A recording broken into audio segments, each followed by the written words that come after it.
Hello, friends. I'm host Eric. I'm the host of Talking with Famous People. How are you? I've got a fever, and the only prescription is rest, analgesics, and staying hydrated. Probably won't be live streaming for a super long time this morning, because I am quite sick. I mean, I gotta give COVID credit. I'm pretty sick, and it's obviously like socked in, you know. It's a slow moving illness. I'm still in the heavy fever stage, and just really starting to move into the congestion stage. But it's not a particularly high fever. That's the weird thing. It's like a steady low to medium fever. It doesn't prevent me from doing things or feeling pretty much okay. It's just, this is going to be a long cold, you know. Fake philosophers. Philosopher or fake philosopher? So yesterday when I was streaming, at some point, somebody indicated to me that Jordan Peterson is now talking about COVID stuff. Look, being correct is just one part of the equation. You have to be correct at the right time, when it matters. Not years too late. And the other thing is, if I can take this guy's representation of his position on its face as actually his position, I haven't listened to any of Jordan Peterson's shit on the matter, but to call our COVID response an insane power grab is getting everything fucking wrong.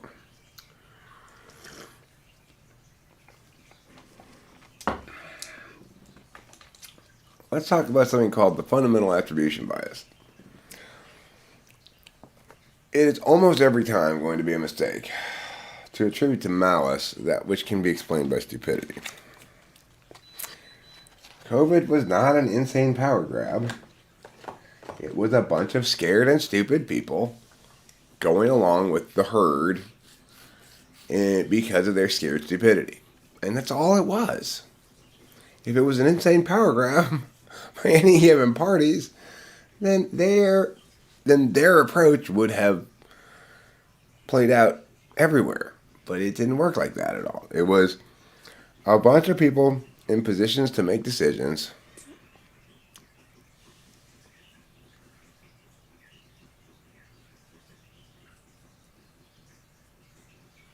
well, that's insane. I mean, Jordan Peterson was never qualified to do the job he's attempting to do. That's the problem. You cannot be an ENTJ philosopher. You're guaranteed to be wrong all the time. The thing is, if you're gonna be some kind of big pundit about shit, then be honest. You know, everybody, basically except for me, maybe a couple other people, the only thing they should be saying in the aftermath of COVID is, I'm sorry. I didn't listen to you, Eric. You were completely right. Next time I'll listen to you. The only thing anybody should be saying about this fucking thing. An insane power grab. By whom, tard? By whom? It's like, well, people couldn't have been that incredibly stupid the whole world around. Yes, they could. Hello, Self-Work. Every time I see your name, I think to myself, every day I'm shuffling.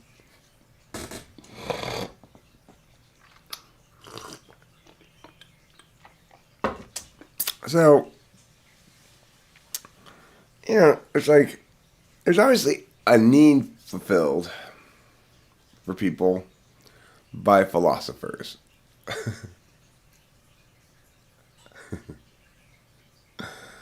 They wanted to grab power, right? The woke people. What you really had was a battle between two kinds of stupid wrongness. Both of them presuming the fundamental attribution bias. That the other side was wrong because they're wanted to be, rather than just because they're stupid. So, people broadly considered on the left approached it like this. Hey, hey, hey, we're on the side of science. What they really meant is, hey, hey, hey, we've taken and adopted as our own a heuristic that science equals trust people with the most sciencey legitimacy. That's incredibly stupid. Because science means it's a public accountability process. To treat it as something else is to undermine it, never to support it.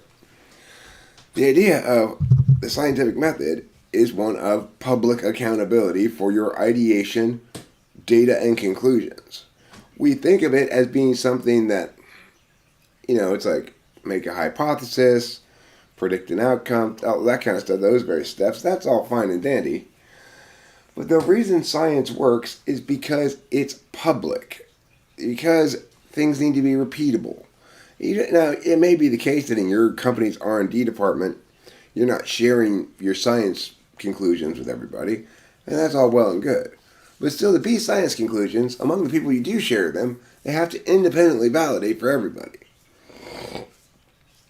So what you had was, on the left, quote unquote, a bunch of tards who had no capacity to independently validate what was being said, just granting faith to people with sciencey names after themselves or whatever.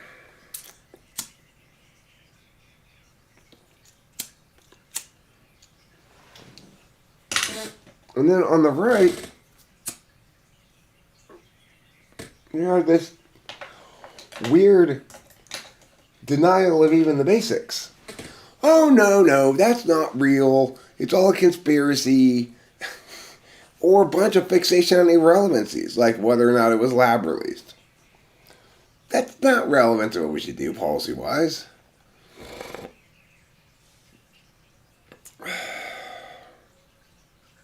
Wonderful. I get it. Genexio's gonna go live to live stream about how awful those darn right-wingers are.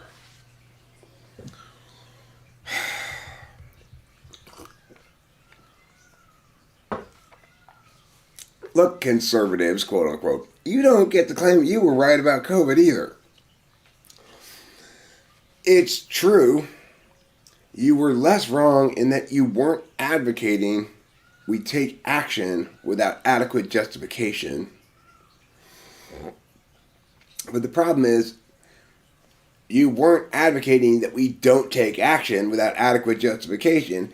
You were advocating some other make-believe stories that you were making up.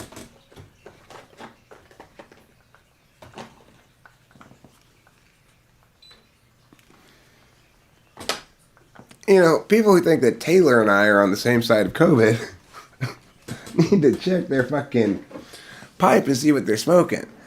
Because Taylor, there's a good reason why Taylor got in YouTube trouble for his lies and nonsense. Because they were lies and nonsense. There's a good reason why I, despite being correct about COVID the entire time, never got censored by YouTube at all. Or got in any kind of YouTube trouble. Because I was correct. I was actually correct. So there's obviously a need people have that gets fulfilled by philosophy types. So we got all these people who are interested in Jordan Peterson and that guy, what's his name? Sam something. People interested in these atheist, deist conversations and stuff. There's a desire to be informed about philosophical matters that people have. Sam Harris, thank you, Winston Phone. Am I feeling okayish? Yeah, I slept my ass off last night. I feel rested, at least. Both Rachel and I were talking yesterday about how it feels good to get sick. It really does. It feels good to get sick because neither Rachel or I is particularly sensory in our orientations, right?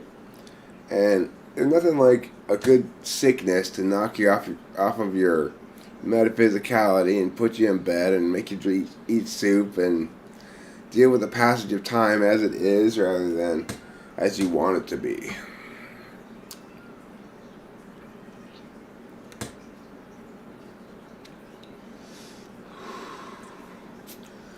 You know, having worked at one point in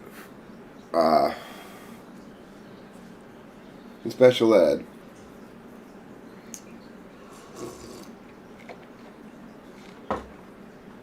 one thing I'd hear from parents is if they've got a kind of hyper kid who's got something wrong with them, who's difficult to deal with, that they'd always feel guilty because they'd be so happy when their kid got sick. It would be the only time their kid would be like a kid that wants to sit on their lap or love them or whatever as a parent because there's something wrong with them. You know, that's why they're in special ed. But I get it. I'm my own kind of special ed, you know? And sick makes me come down to earth and live like a biological being again for a little while.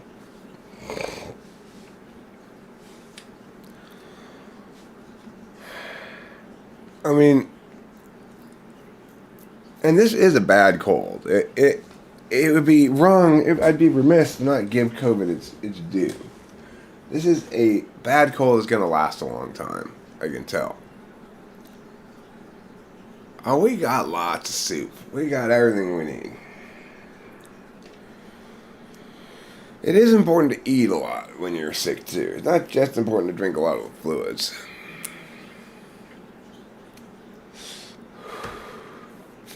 We even have, he might be coming back today or he's coming back either today or tomorrow, but we even have the house to ourselves for a few days to just be sick in it, you know?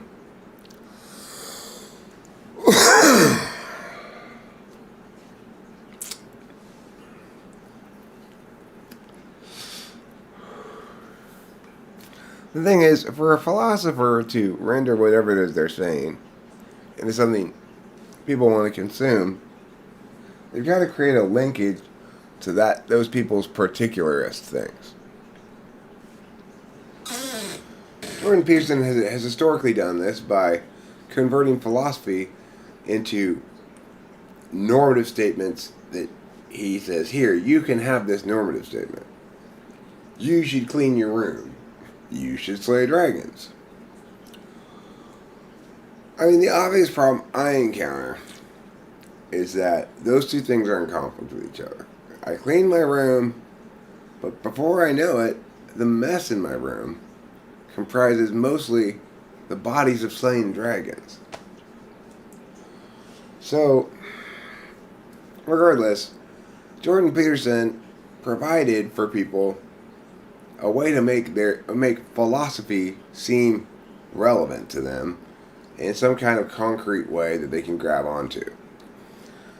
Finally, somebody's telling me what to do philosophically, not just physically. Like, go get on the bus is not a philosophical command. It's, right now, go get on the bus. The problem is, you are not TE enough. Is too broad of a command that nobody can really apply it without understanding what TE is. Oh, I'm not violent car. I'm very sick. Actually, it's horrible selfish man.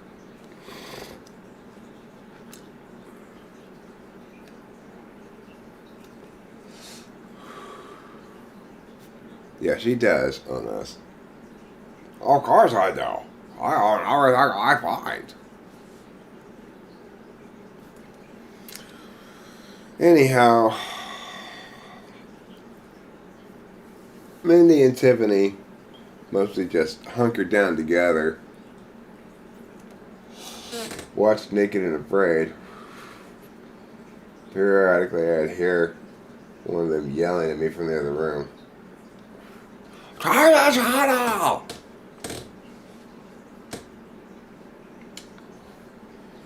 Blah.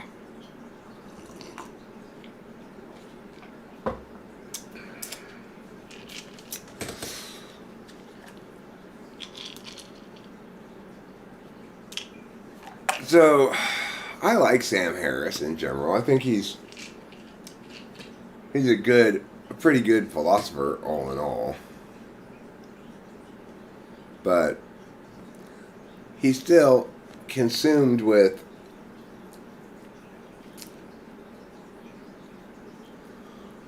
not addressing the top level frame. But it's not his fault because he doesn't know about cognitive functions. I've taken an argument or two from him. That means you're impressive, okay? If I pick up an argument or two from you and roll with it thereafter, you've done something impressive. Sam Harris has done a couple of impressive things because I've taken a couple of arguments from him.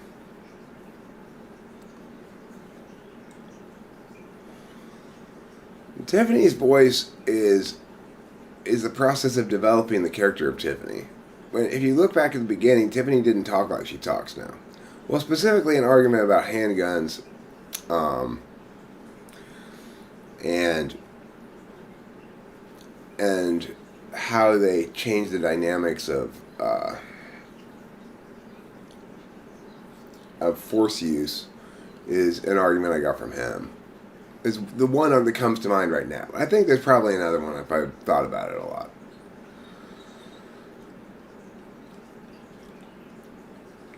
The problem with Sam Harris, of course, is that he positions himself as an atheist, and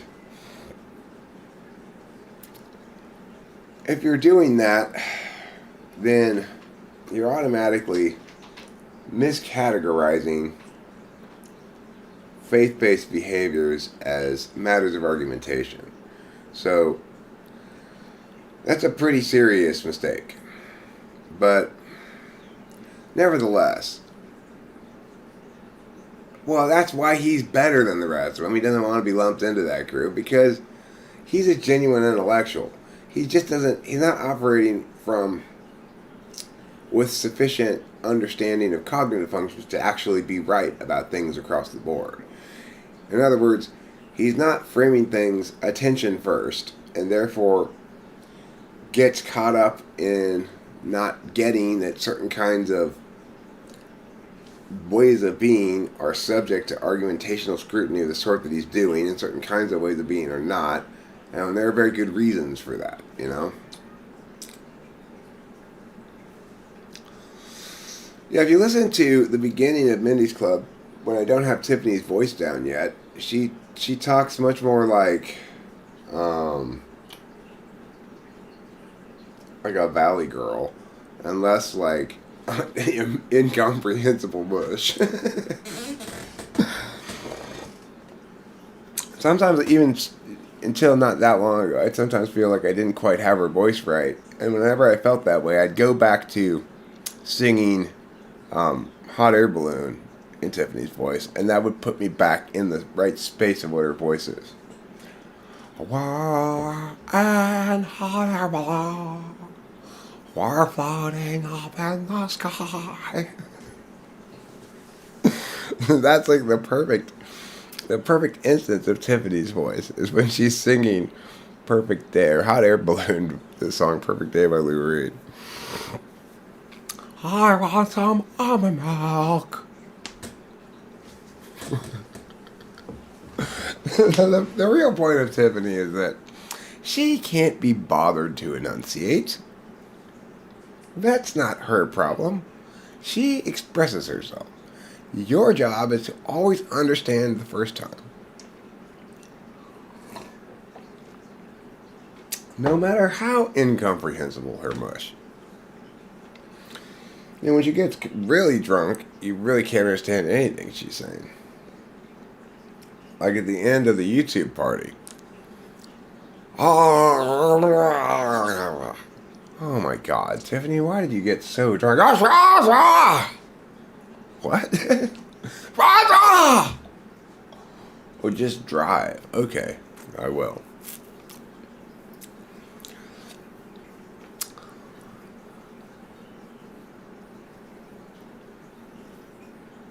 Ben Shapiro is considered part of their roundtable.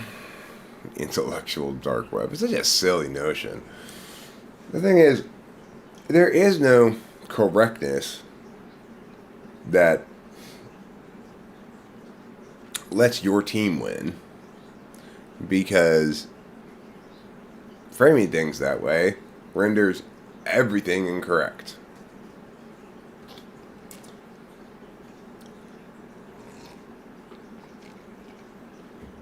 But the biggest threat to philosophical correctness, it comes from two different angles. One is rules of thumb, and the other is holistic nonsense. So, if you look at COVID, the so-called left fails on grounds of rule of thumb. I don't need to actually evaluate things on their merits. I can always just rely on the scientist to inform me what the science says. But it's like, okay, so I researched hard and heavy the justifications for not elaborates at a certain point.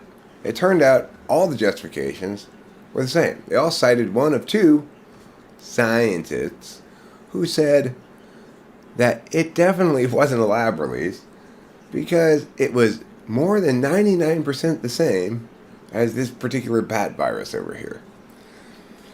Anybody who knows anything about genetics knows that's fucking many, it's like parsecs apart. It's not even close to the same thing. The fact that two viruses that have similar symptoms are going to be 99% the same is like every two viruses, pretty much. And if you evaluate as well the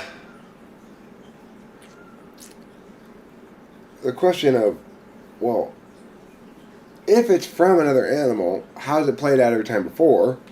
There's never been an instance before where we've been able to say it's jumped from animals to humans, where we haven't been able to specify not just what animal it was from, but where it happened exactly.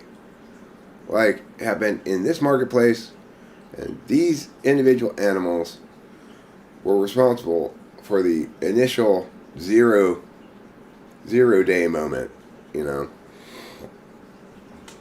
It's always been like that every time we have an example of a virus that jumps from animal to human, except this time. So that should immediately make you very suspicious. So when you look into the actual justifications for it, there was nothing fucking there. There was absolutely nothing there. Cannabinoids block cellular entry of SARS-CoV-2 and emergent variants. Not very effectively, obviously. If that were true, why do I have? I'm sorry, why do I have COVID? I smoke plenty of weed. It's not very effective anyway.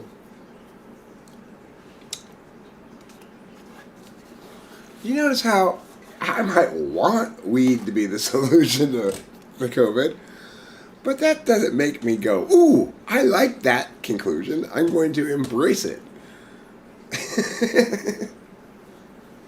That's not how you decide what's correct.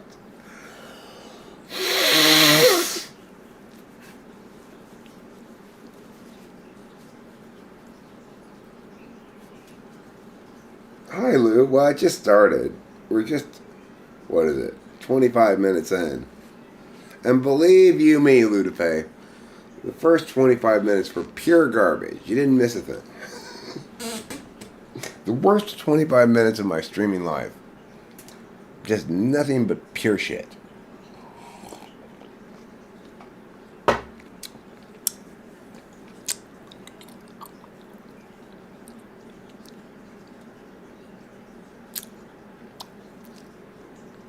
So the challenge for me ultimately is this.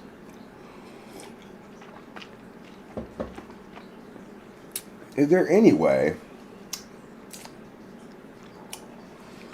for me to make my philosophy that I talk about, it's not mine, just philosophy that I talk about,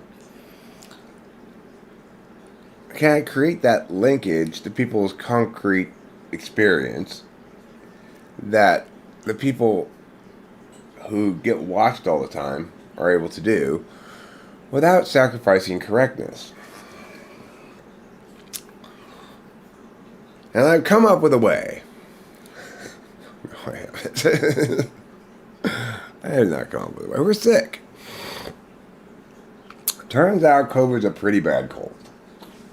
I'm feverish. I was feverish all night. I'm popping analgesics.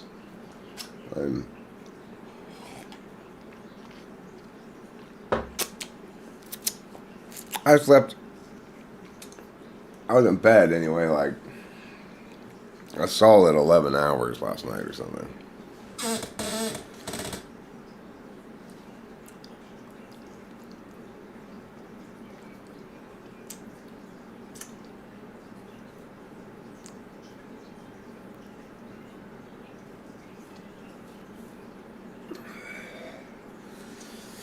There is no way to play the those darn woke people game without being wrong.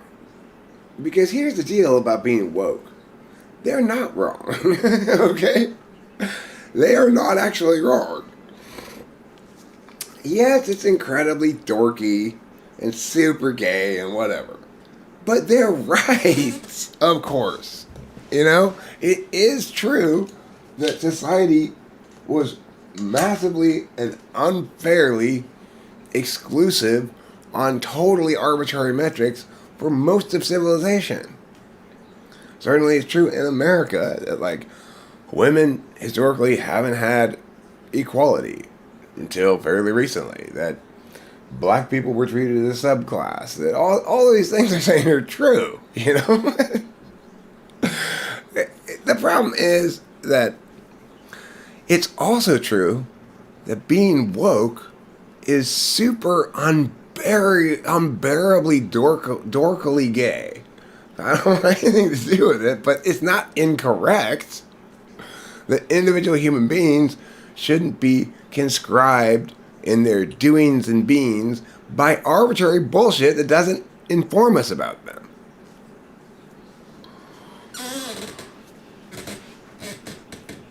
So it's like,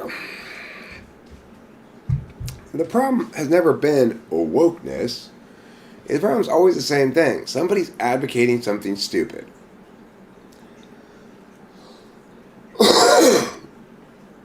In given moments of history, who that is exactly is going to change.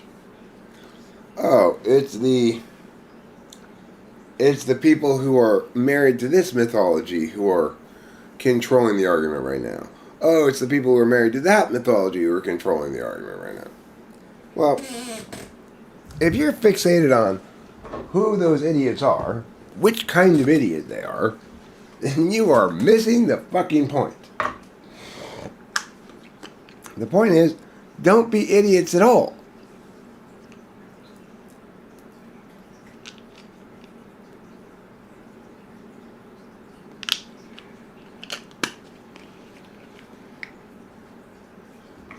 And don't think, and this is the other important, huge thing.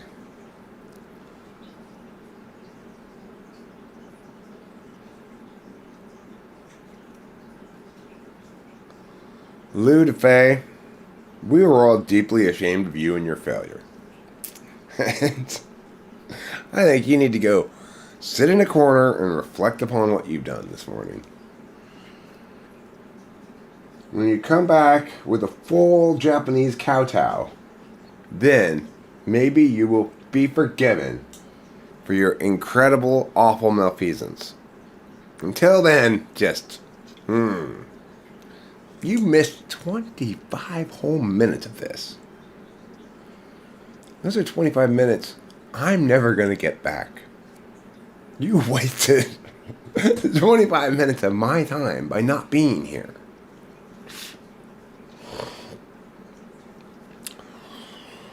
Boy, I am so tolerant. I put up with such shit from people. It's unbelievable. I'm just joking, Ludafe. I don't really think you have an obligation to be here the second the live stream starts. I consider it a blessing that you're here at all.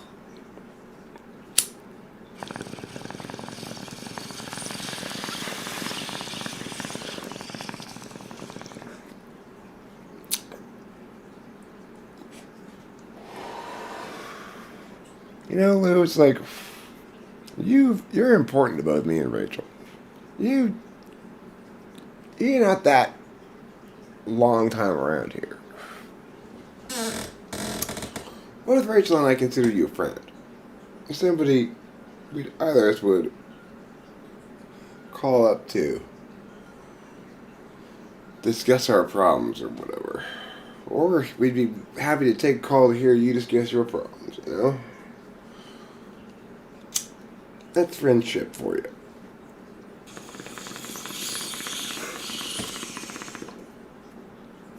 We're aware of the fact that we've been invited to stay with you if we ever go to Portland. We vaguely plan on doing that. So, that's what I call friendship.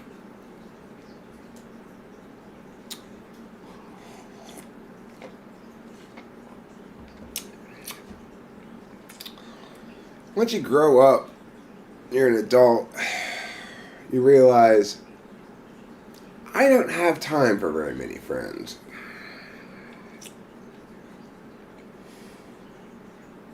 You know, the friends I do have time for, I'm probably going to engage them online because we're just not in a time period of the world in which the old ways are particularly relevant. When I was a kid, you had your friends and this group of people around you, and then you go into young adulthood, and they're all very important that you're friends. But the internet has changed things dramatically. It's caused, I think, everybody to transition away from attaining your socialization needs within a geographical frame that affords you whatever options it affords you. Instead, people are able to seek out like-minded people. People that they can genuinely be on the same page with about hanging out and stuff. And it does so by maximally improving the ability of people to come and go as they please, and to arrive as soon as they decide to go, rather than having to travel someplace. So, as soon as I wanted to start talking to people this morning, I just started this. And before I knew it, Morridge was here. He was already talking to me. Then you guys showed up. And now all of a sudden I'm chatting with everybody. I didn't have to fly first to Tennessee to see Winston's mom, and then to Oregon to see Ludafe, and then to Germany to visit Shuffler, and then to wherever Morridge lives. I didn't have to do that. I just went on the internet and said, "Hey everybody, look at me." And sure enough, a few people came over to look at me. Hey, look at that. I got people over here looking at me. Just like I said when I started, I'm like, hey, everybody, look at me. And sure enough, there are people looking at me. More you're in Tennessee too. But even though you're in Tennessee, it would still be a big drive from Winston-Salem house to your house because you're on the other side of the state. So you see how much better it is if we just do it this way. If we could only see each other when we gather together in a central location for a conference, well, we wouldn't have much to sustain the relationship, right? And probably for all of us, one of the things that makes this of value is that it's fairly reliable that you're gonna get it frequently. There are some occasions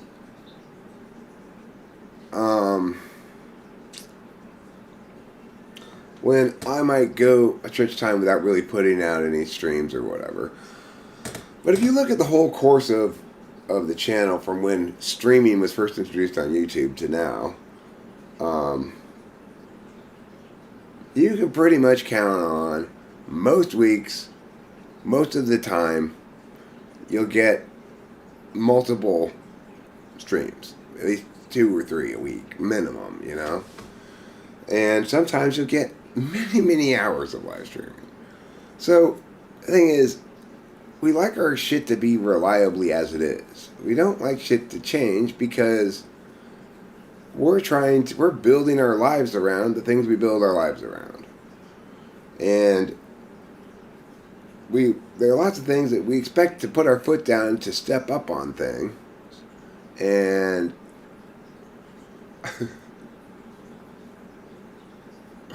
how does it continue? For Lou DeFay, you were at don't be idiots at all, and don't think, and this is the other huge important thing.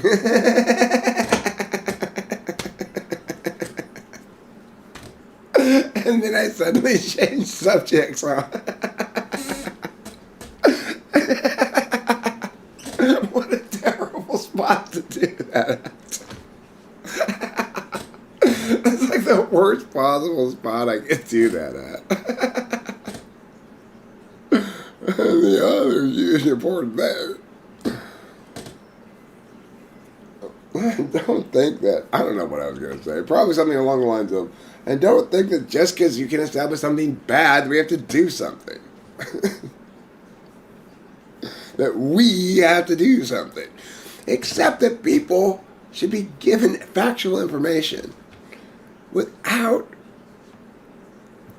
you having pre-chewed it for them. Stop pre-chewing things for me. Okay? I don't want your pre-chewed analysis. Your analysis is shitty.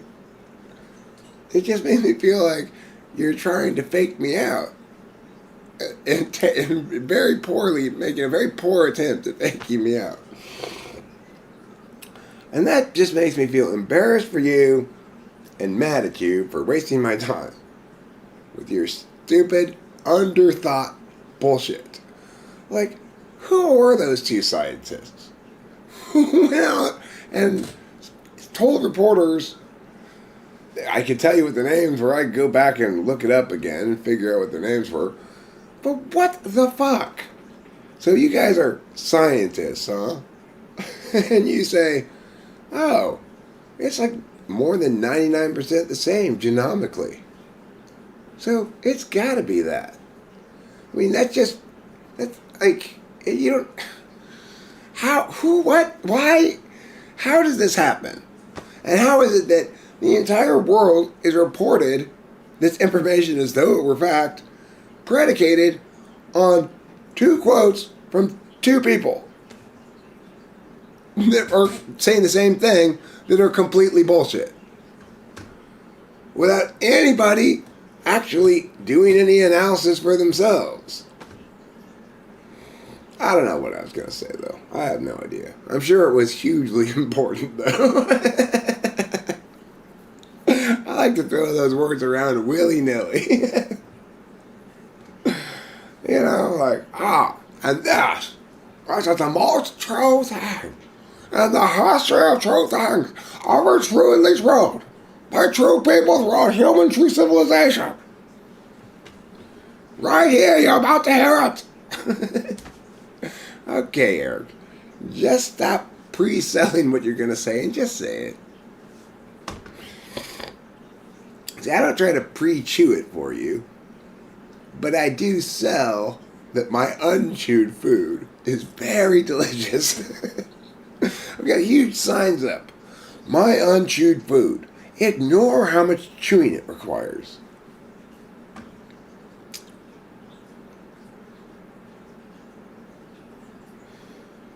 I mean, the thing is, I do present my conclusions, but I justify them adequately. And so it's like, if you're really hammering on your conclusions without having attended to the justification part, that's what I call pre-chewing my food. So I had this little justification. Regardless, now I'm going to spend all this time talking about the conclusions what the conclusions mean. Okay, well, you're trying to digest food that hasn't been chewed.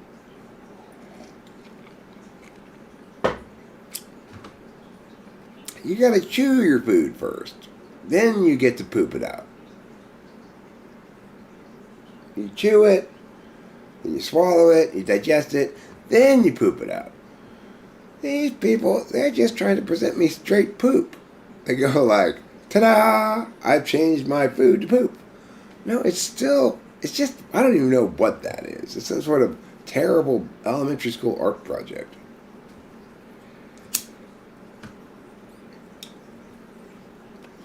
Or it's like somebody's convinced they've got a brilliant science fair notion.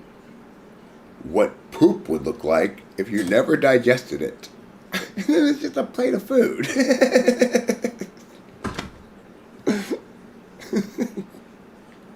Well done, Johnny. Well done. You are correct. Without digestion, you've reverse engineered poop. That's amazing. Can I eat this lasagna? Oh, yeah, it's delicious. I'll verify your results later when I poop.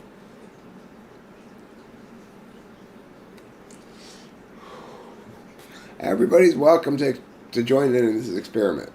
My science fair project is proving that if you never digested your food, your poop would look like this. And, hypothesis, if you eat this, it'll turn into poop.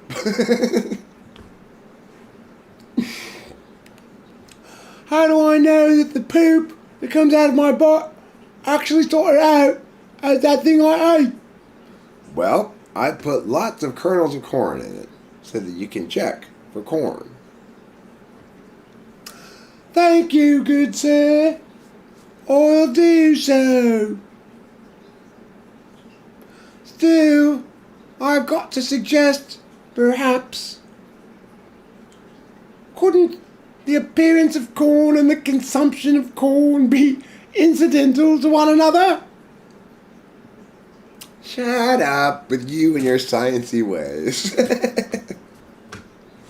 That's good enough. N.I. says, bada bing, bada boom. That's good enough. I ate some corn, there's corn in my poop. It's not incidentally appearing in my poop and being eaten. They're connected somehow. I don't think that's a good enough explanation. Whatever. Just accept it. Eric's Science Fair Project. It's like my other great Science Fair Project idea. Wheels. Do they really make things roll? You just have this block of wood, and then you have a block of wood with wheels on it with no axle, and then you have a block of wood with wheels on it with an axle. And your point is, only if there's an axle.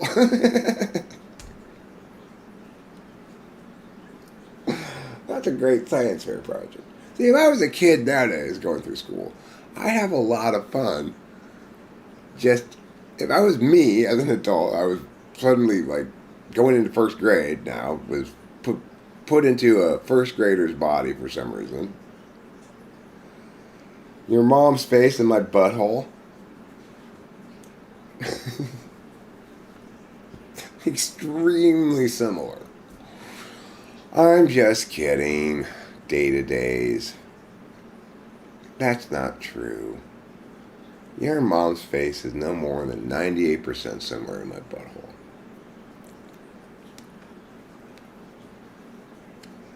Talking about COVID and that bat virus.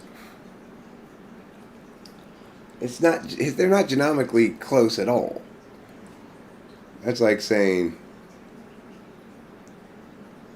look, it's got to be the same year. They both start with 2 and end with 0. But in the 2000s.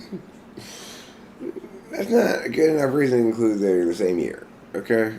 You gotta actually conclude that it's like 100% the same.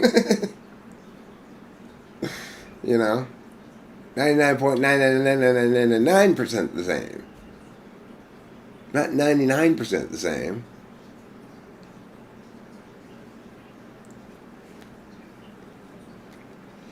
Like, we're like 98% the same as chimpanzees. That's not that close of a thing.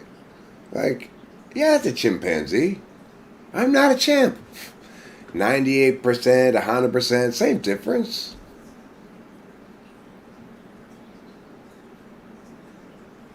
Then you're a chimp too. Nah, we haven't tested me. And we're not going to.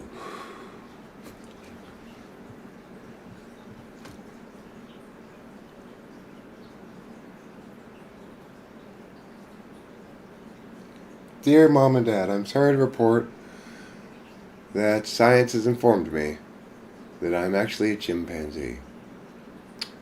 Apparently, you went to get your baby from the hospital and must have accidentally grabbed a chimpanzee baby that was lying there. And hence all the ensuing confusion about why I'm such a weird child.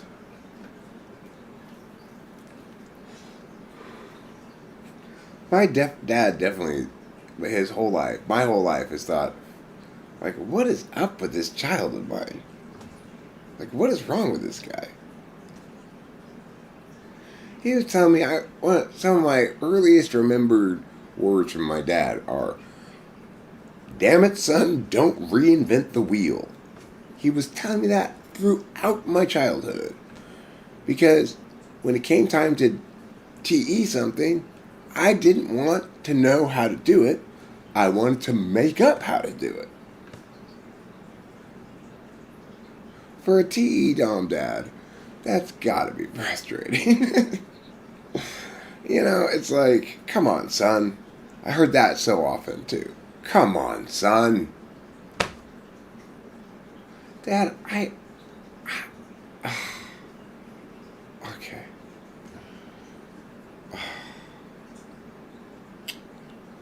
I don't know how to do this stuff. I'm bad at this stuff. The thing is, I was concurrently being informed by him, not explicitly, that it's bad to not be good at that stuff, and that there's something wrong with you. Of course, I thought the same thing about my dad. I thought there was something wrong with him. He didn't seem to understand how to chat, like my Alpha Quadra mom and I did. My mom and I had wonderful conversations. We'd sit in the morning and we'd chat, and, you know, my mom and I got along fantastic. Until I got to be teenager-ish. Then it was like, I'm too scared of anything new to want to see you grow up into an adult, really.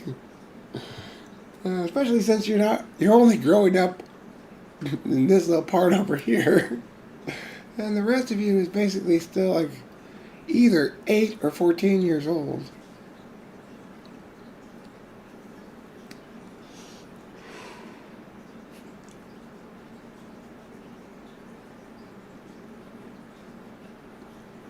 But, you know, that's what happens when we don't have any map to explain our own children to us. There's no book of parenting. Yeah, there is. It's called Don't Be Incredibly Fucked Up by Damage That's Been Done to You, plus Understand Cognitive Functions. That's all you need to know. If you genuinely love your child, then you will make so many fewer mistakes in raising them if you understand cognitive functions than you ever could if you don't.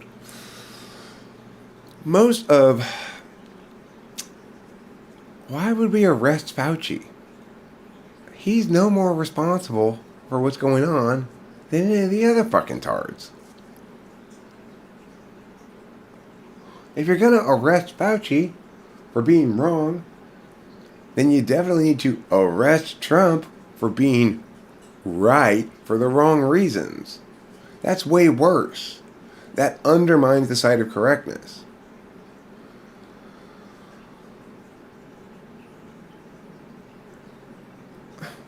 But why are you putting so much blame on him? The whole fucking country was doing that shit. Everybody was going crazy about this. He probably wasn't even lying. He probably uses heuristics to understand things rather than actually being able to figure them out, and thus was doing the best he could with his wrong epistemological approach. He has his epistemological approach that's probably heavily influenced by interface functions. He's probably like antipolar or something. He's out. You're saying, oh, blame that bird for failing to swim those whitewater rapids. It's insane. The whole world is guilty of this. Every single person who didn't listen to me, who had any capacity to listen to me, is equally guilty. The point is, the worst thing that we can do is focus our energies on trying to blame these guys or those guys or that guy. We can try to blame everybody, that's fine, because barring a couple of people who were right for the right reasons at the right time, and yeah, it has to be all three of those things. They have to have been right for the right reasons at the right time. I know of me. There probably was other people, but I know of me. And holistically right about it. Now, the thing is, I did an inadequate job of making the case. In other words, the biggest problem in retrospect, when I'm self-critiquing back at that time, is I didn't make arguments about how public policy advocacy needed to be structured. I just negated the affirmations of those who said, let's all freak out. And I was slow understanding. I was slow understanding too. You know, it's just, in my initial understanding, I wasn't wrong. Because understanding is a process. It does take time. It does require data gathering. It does require research. And I was consumed with, at that time, being correct about the threat level and other sort of things, and the appropriateness of our response, the proportionality of the thing. And as a consequence, I allowed myself to get swept under to a layer below in terms of framing. But there was no other way I can't really blame myself. I did the best I could at the time.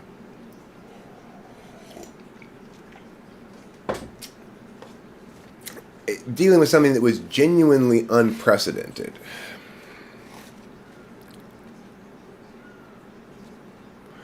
So, like, Fauci is what Winston's mom astutely in this moment calls a shiny object. He's a shortcut for letting slouching toward Gomorrah not think. Now he doesn't have to think. He just needs to blame Fauci for having been wrong, ignoring the fact that our job in politics is to find who to blame thing is fundamentally a cancer. So, no, I'm not going to molest your cancer, no matter how much you want it. I'm not going to tickle your cancer. not going to reach around and fondle your cancer. No, your cancer's cancer, and I don't like it. And I'm not talking about the astrological sign, the crab, although I'm not notably fond of crab. It's nevertheless among, I suppose, the less bad fish category of general water dwellers category of foods.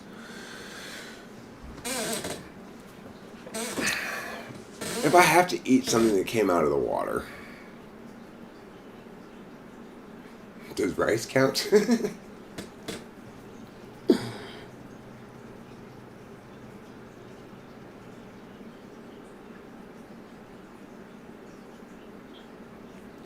I'm glad you guys have managed to... Okay, but that's... It's like, if we're discussing the epistemological realities of our post-mortem, that are revealed by our post-mortem of this whole COVID nonsense, then that is not topical. Okay? It's not topical. We got 5 stock issues here: topicality, inherency, harms, significance, and solvency. So let's try to all remember that they're stock issues because they're the stock that allows you to have a store. Okay? If you think of it that way, it's a good way to think of it. If you don't adhere to the stock issues, you don't have any stock and you can't be selling anything. You don't have anything in stock. You have to have all 5 things, or else whatever your advocacy is shouldn't ever get affirmed by anybody. There's a reasonable expectations to have. The points people are making are topical to the general. So it's like, if I'm making an affirmation here regarding a preferable epistemological approach towards questions like these, and floating the question of how to find a concrete link between my correct worldview and people that effectively gets their attention in the same way that Jordan Peterson's TE link telling you that what you need to do is clean your room and slay dragons, or somebody else's team player's emotional link about how evil those bad guys are and how wrong they are and stuff like that. How can I get across to everybody what a good epistemological approach to the world is, using COVID as an example, and you come here with your incredible example of terribleness? That's not an example of a good epistemological approach. That's an example of terribleness. That is you saying, fuck this slouching thing, I'm going to sprint headlong directly into all of the thorns of Gomorrah. Don't do that. Instead, reject that wrongness and embrace what I'm saying. Now, how can I create a link to you that makes what I'm serving you, the truth, desirable to consume? Well, in some way I already have, because you're here, despite the fact that I'm telling you, no, that's nonsense. So good for you. And I don't know what the answer to that is. I don't have to promise you the magical satisfaction of you get to be enlightened if you listen to me, and I don't get to trade in the goods of Eckhart Tolle. I don't get to trade in the goods of Jordan Peterson. I don't get to trade in the goods of any other fucking fake-ass philosopher. Because real philosophers have to convey what they're saying while concurrently being correct. That's the challenge. Because what's actually correct isn't very delicious food. It's not candy for anybody. It's the alternative to candy.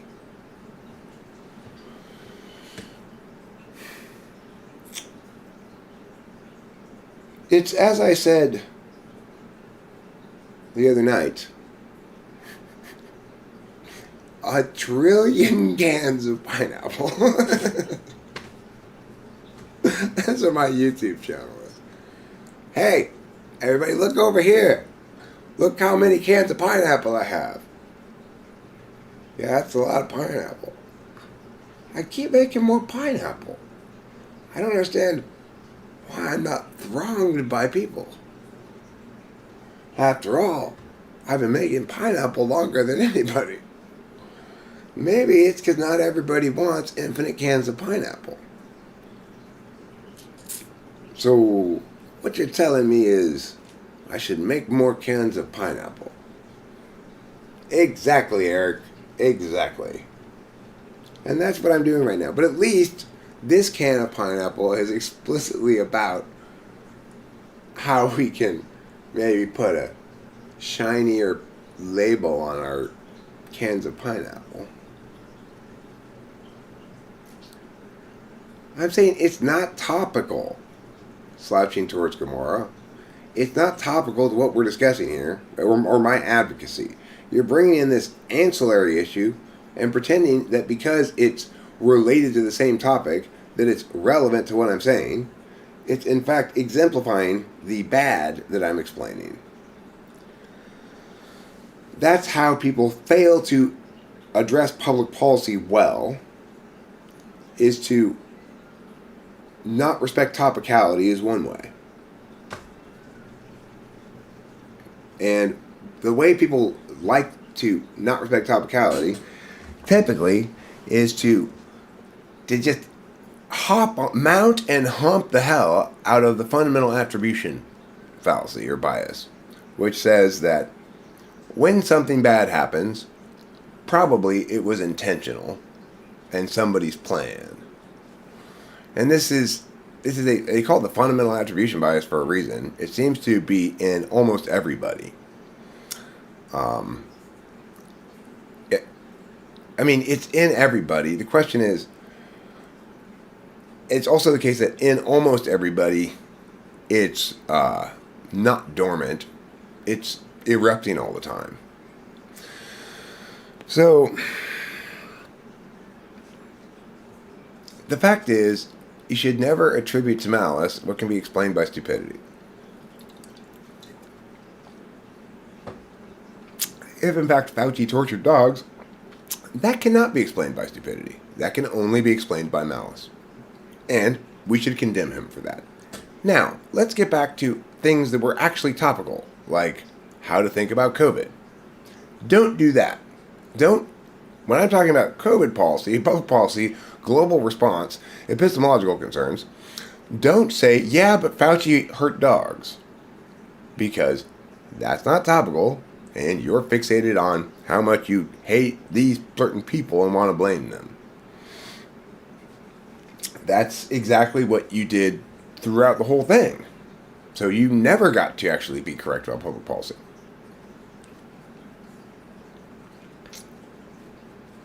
Probably.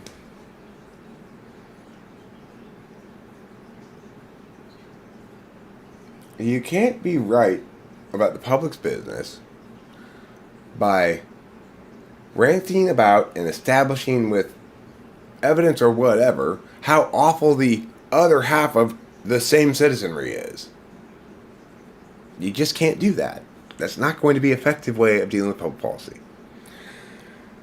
Shaking your head and pointing to these horrible things that these people did over there and blah, blah, blah, blah.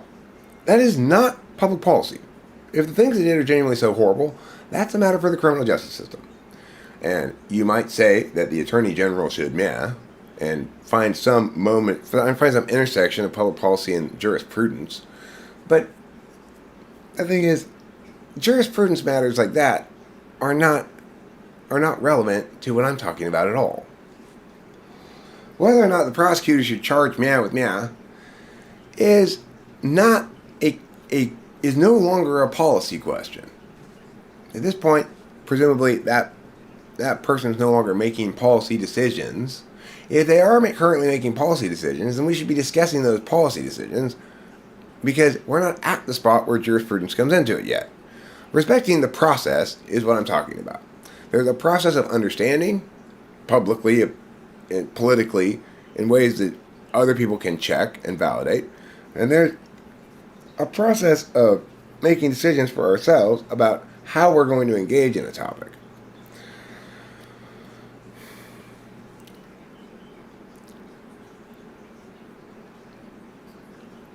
Fundamental attribution bias is the tendency for people to underemphasize situational and environmental explanations for an individual's observed behaviors while overemphasizing dispositional personality-based explanations.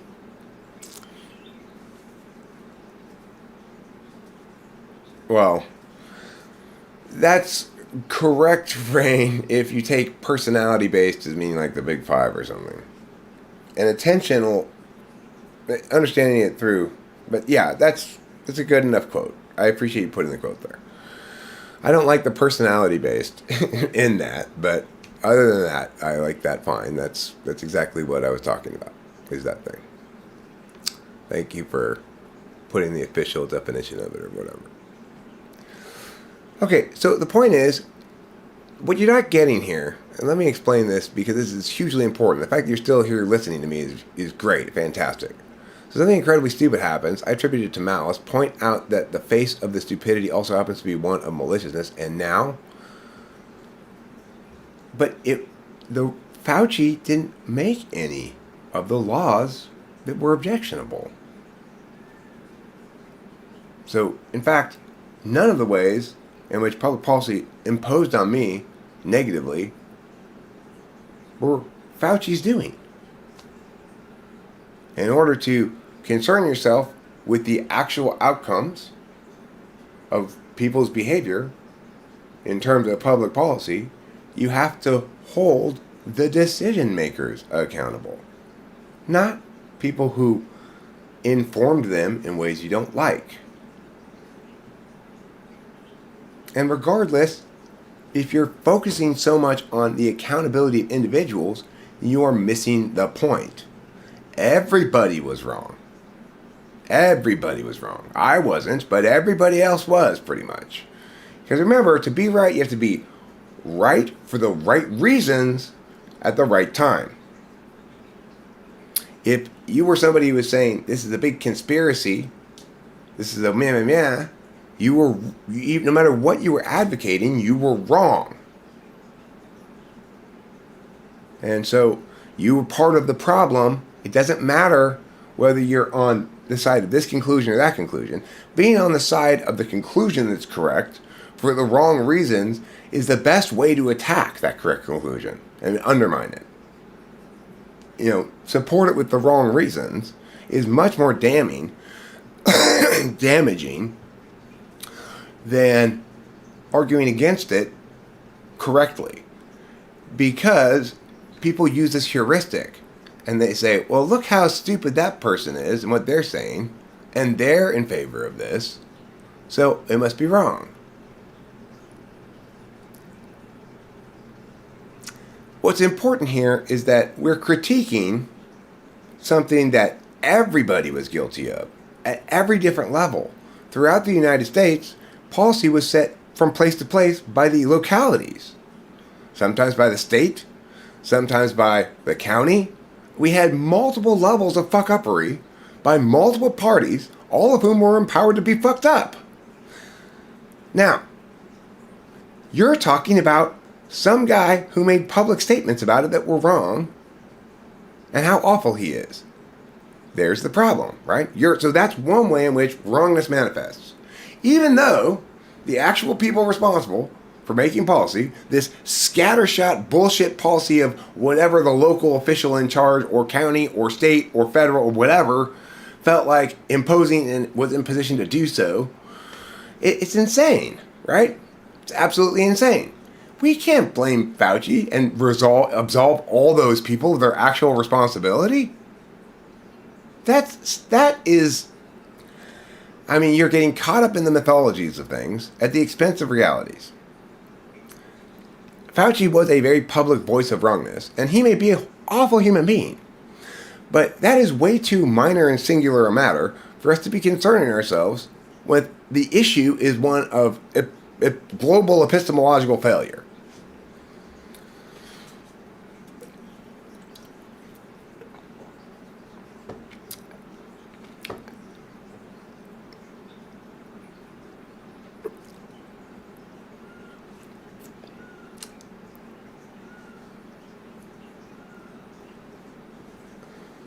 Okay, but this is the thing.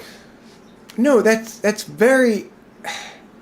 It's very silly, also, though, to say that people who were wrong in the same way their constituency was wrong, and scared and panicky in the same way their constituency was scared and panicky, and mostly stupid in the same way their constituency is mostly stupid, should be arrested for doing their best as public officials, even when it was totally inadequate.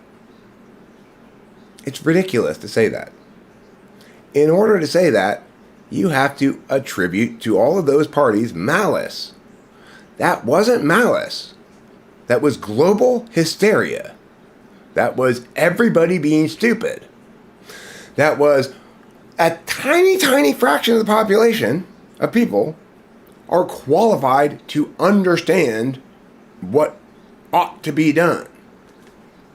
And that's when they're not in charge, that's what happens. You get mass stupidity causing massive harms for no reason.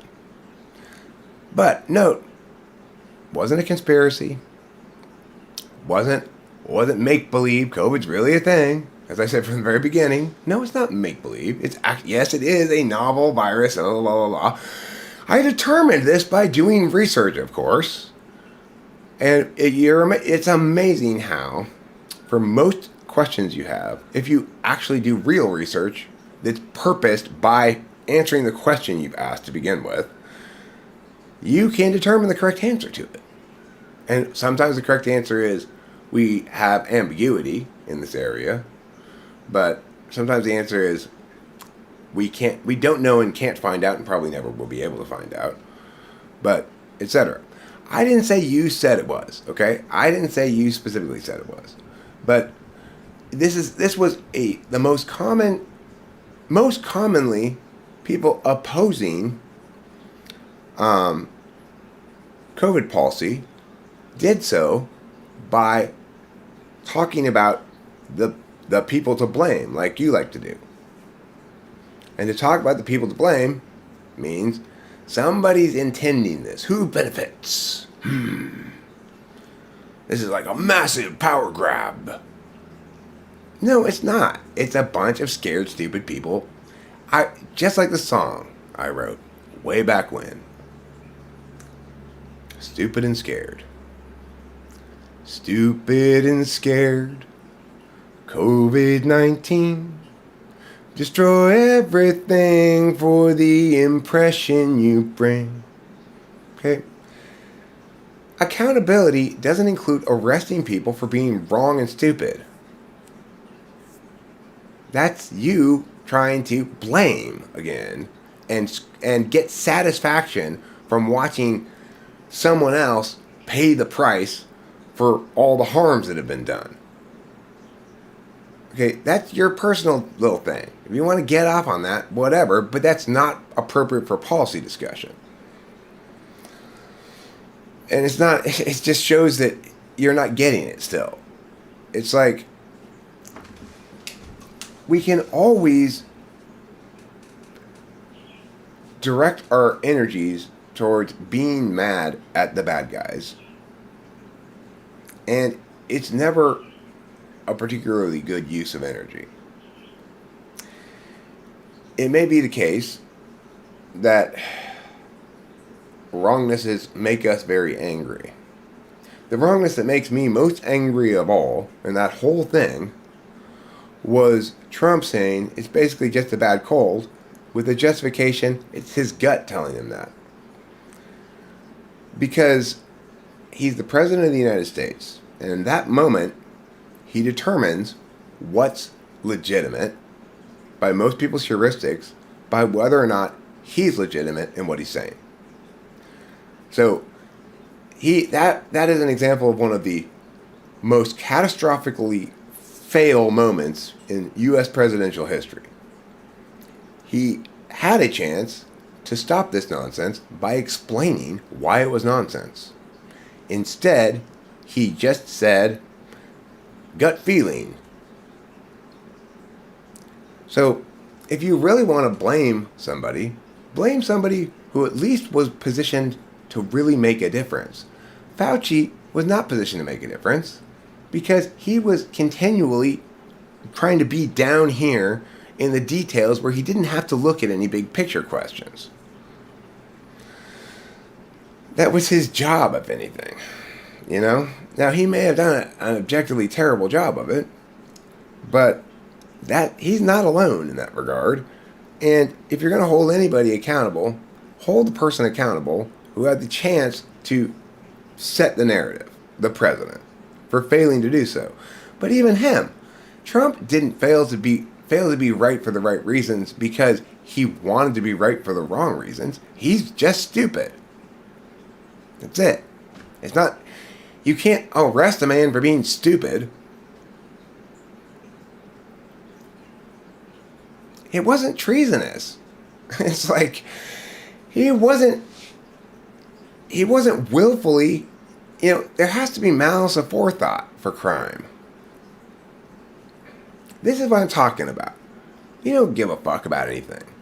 You don't give a fuck about anything that matters. There's a difference between a crime and a mistake. There's a difference between being ill-intentioned and being stupid.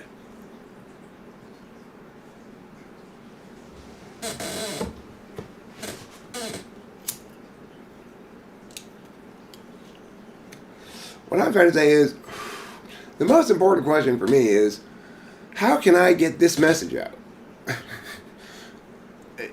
You are a hero, slouching towards Gomorrah, because you're here listening to me say this to you. Hallelujah, motherfucking all praise is you.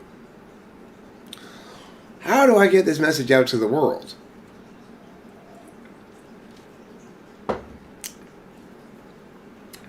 And my approach, I'm not blaming anybody, I'm blaming everybody. Come here, come join me for your scolding, is not what people want to do. People don't go to the scolding booth at the fair. They try to win a stuffed animal. They go and try to shoot the baskets. They don't go to the scolding booth where they get scolded for their epistemological failures and pay 3 tickets to get in there. No. That would be an interesting attempt. It makes me want to rent a space at a carnival of some sort and have a scolding booth. Come, be scolded by Scott Scoldertons, the scoldingest scolder in Scoldtown. Born in Scoldtown, Illinois, Scott Scoldertons learned early on the importance of scolding. Hero. Thank you, heroes. I want to tell you guys, you heroes saved so many lives by delivering packages while putting yours at constant risk. You were almost dead the entire time during COVID because of your heroic risk-taking. I have never encountered so large a group of heroes manage to get through so massive a risk with incurring so little harm. You're just really excellent at being heroes. Usually, you've got a lot of people rushing into a burning building to try to rescue people. Some of the people rushing in will get hurt. Not these heroes. They're too good at their heroism.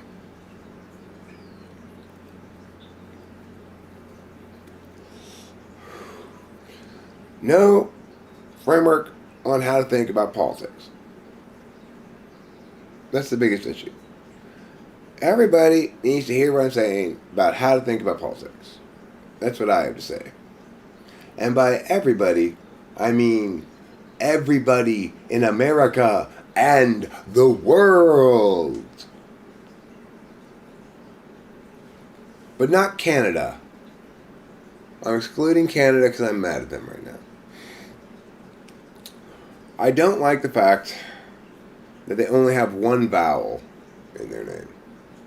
I think that's discriminatory towards the other vowels. Until they change their name to Canada-io, I will not accept them. You direct your righteous anger at? I mean, it's fine to direct it at people who deserve it, but be angry at them for being stupid rather than...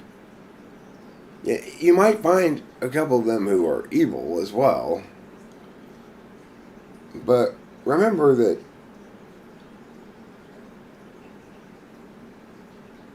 evil people are usually, I think to the extent that people behave in evil ways, it links to having suffered a lot of abuse early on, probably. So I guess that's where, like, Christianity comes in to philosophy. Is one of the best things Christianity ever said was, they know not what they do. Christianity successfully addressed the fundamental attribution bias. People who do fucked up shit, they're not winning at all. You know? They're losing, and to the extent that we fully understand everything, we pity rather than condemn them. But I get the fact that we aren't at that spot in history where we can treat it like that as a public matter. That's why we have a criminal justice system. And it may be the case that in certain circumstances, some kind of political behavior is criminal. But by and large, we need to respect the fact that being stupid and wrong, and the wrong person to have hired for this job, doesn't make you a criminal when you're bad at it. As voters, we need to remember the jobs that people we're electing we're hiring them to do. We're hiring them to do the public's business, which means we should check to see if they plan to do the public's business in the proper ways, so that we can look. It doesn't matter how much you think Joe's on your team. The fact is, unless Joe's on the public's team, Joe's on Joe's team. And you may generally align with Joe, but you ultimately can't trust him at all, or know anything, or predict him at all, because there's no respect for the habits of democracy that by which the public's business is engaged in. Things like recusing oneself when there's a conflict of interest is implicit to doing the public's business. If you're dealing with a candidate who doesn't respect that a conflict of interest is exclusive of doing his job as a public official well, then there's no way that person should ever be elected to any public office. I'm not saying forgive them.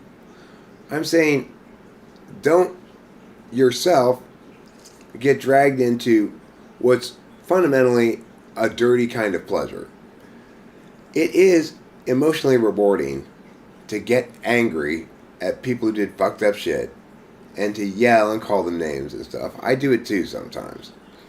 But it's a dirty drug. A long time ago, like in my 30s and stuff, I was full blast team guy. Like, I hated Bush, Cheney, that whole gang so much. Oh my God, I hated them so much. The thing is, in that instance, you're talking about a group of people who began a war of aggression without legitimate cause, and to the extent that they claimed to have any legitimacy, it was predicated on the fact that those people might pose a threat to us, not that they actually did. And so there were good reasons to be absolutely livid at them. But the reason I was so stuck there is because I hadn't yet learned what I do now, which is to remember that we can't treat the symptoms. We have to treat the actual illness. And the illness is a failure to respect that the public can never trust any people. It can only trust processes. and needs to elect people who respect those processes.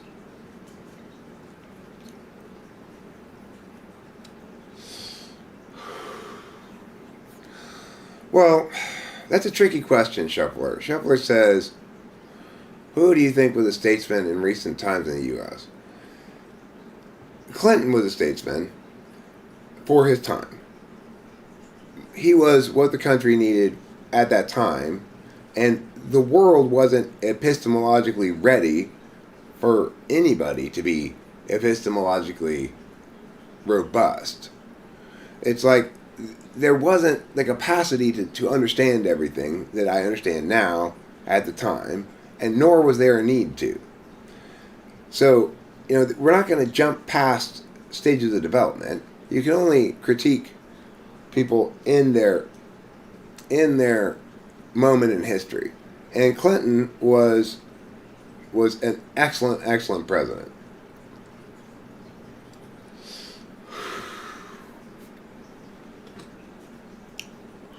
You know what I miss? NAFTA jokes. Let's make more NAFTA jokes. Let's start blaming NAFTA. Start blaming NAFTA and those damn Clintons. No, people who hate Clinton might point to various shady things that went on. And those various shady things may have gone on. But he oversaw the last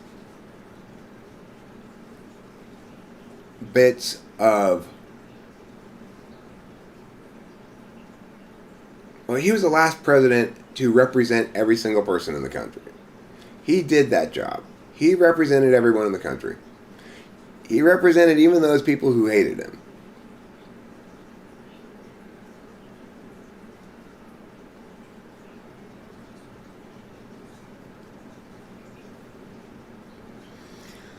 At least that, right? Even if he didn't always respect all the processes or whatever, the point is, Clinton was everybody's president, even the people who hated him. He wasn't out to get the people who hated him. He didn't have an enemies list, And to the extent that he did, it was his personal shit. Like, Monica Lewinsky stuff was awful. He's a scumbag or whatever, but that's his personal shit. He can be a scumbag in his personal life because that's not his job as a public official, is to deal with his personal life as he deals with the public's business.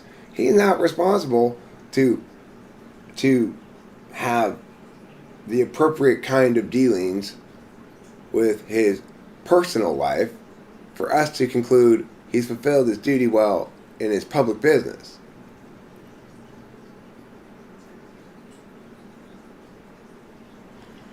We ran a fucking surplus. A surplus. Can you imagine? Under Bill Clinton, the U.S. had not a deficit, but a surplus. Had more money, the government had more money coming into it than it knew what to do with. Now, you might say, well, Eric, then shouldn't they have cut taxes or something? At that point, you go, look, everybody's booming. Everything's great. Let's not unnecessarily be tipping perfectly moving boats around thinking, yeah, but they should also have warp speed or something. Come on. Don't get caught in your frames. I agree, taxation generally is bad for the economy. Really, if you want to know who's really to blame for COVID, it's Hillary Clinton. She's the one who talked Bill Clinton into NAFTA. And NAFTA caused trucking routes to change across America and Mexico. This promoted hence COVID.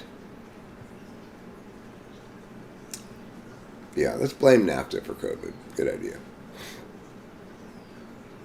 I blame Chai Rodriguez. Chichi Rodriguez is somebody that everybody goes, oh, Eric, that 86-year-old former professional golfer who's in the Golf Hall of Fame as Puerto Rico's only representative. He's not so bad. Oh no. Oh no. I just have a feeling that he's up to no good. And the reason is, whose name is Chai Chai?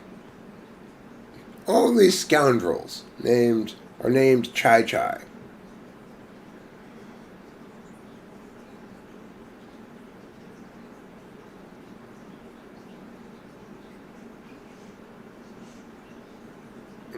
How you doing? How you doing? Hey, how you doing? I think he was an ENFJ. But you see, it's like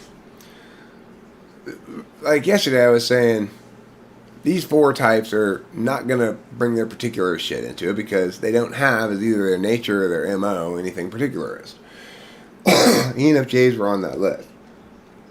Of course, he almost certainly was an ENFJ because no matter how great an ENFJ is going to be with their public business, they're probably going to fuck around, you know? Like, Clinton just always touching everybody. How you doing there, sweetie? And then, why don't you meet me up here in the, why don't you meet me a little bit later up here in this thing over here? There you go, sweetie. There you go. That a girl. It has been such a wonderful time meeting you, Miss whatever your name is.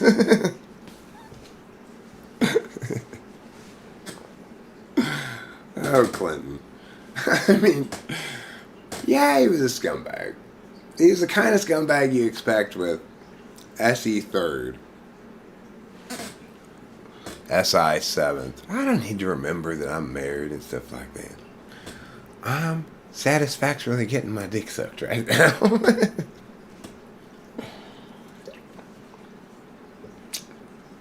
I did not have sexual intercourse with that woman. Vagina. This is a vagina. Okay? I did not have sexual intercourse with that woman's vagina. No, Clinton was an ENFJ. Clinton's an ENFJ. He did a good job after his presidency was over, too. He got those people rescued from North Korea. Remember that? Or that lady or whatever? You want to read something really moving, read the story of that lady when Clinton walks in, finally. I must have read that thing 20 years ago, making me cry, just remembering it. It must have been a powerful story that I read.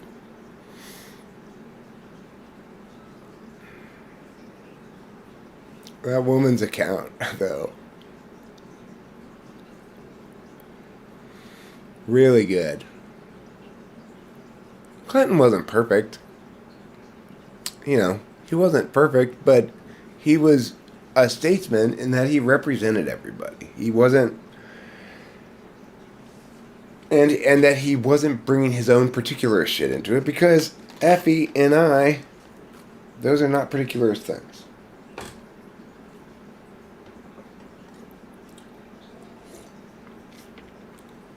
No. Just because you don't have a particularist approach towards things, and you're one or two, doesn't mean you're qualified to govern. It seems to me, it depends somewhat at the level of governance, too. There are certain positions of governance, or public officials that are elected, who do jobs that require less frame-level decision-making. And so it may not be appropriate for the least particularist to hold those positions. And regardless, it's really just the prerequisite, right? It's like, if you are going to be a good president, at least, you can't be particularist in either of your approaches. But it takes a lot more than that.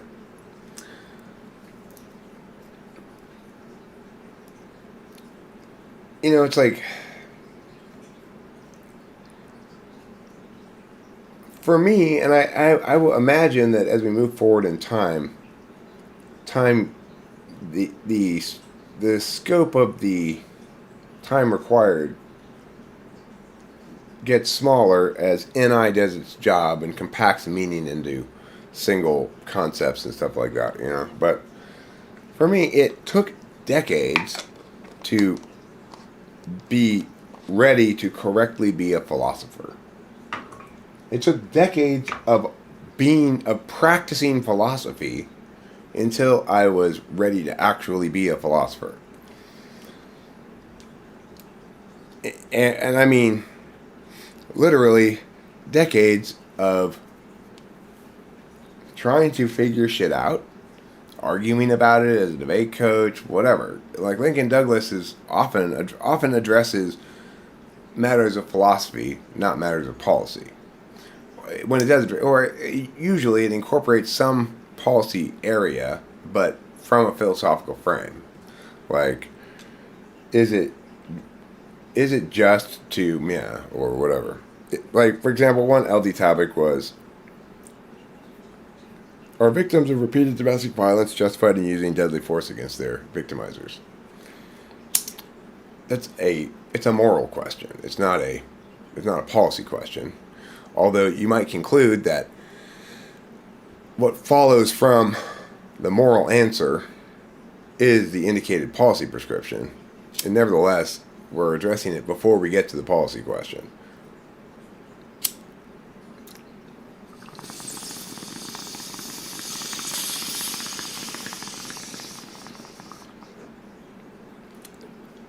And the thing is,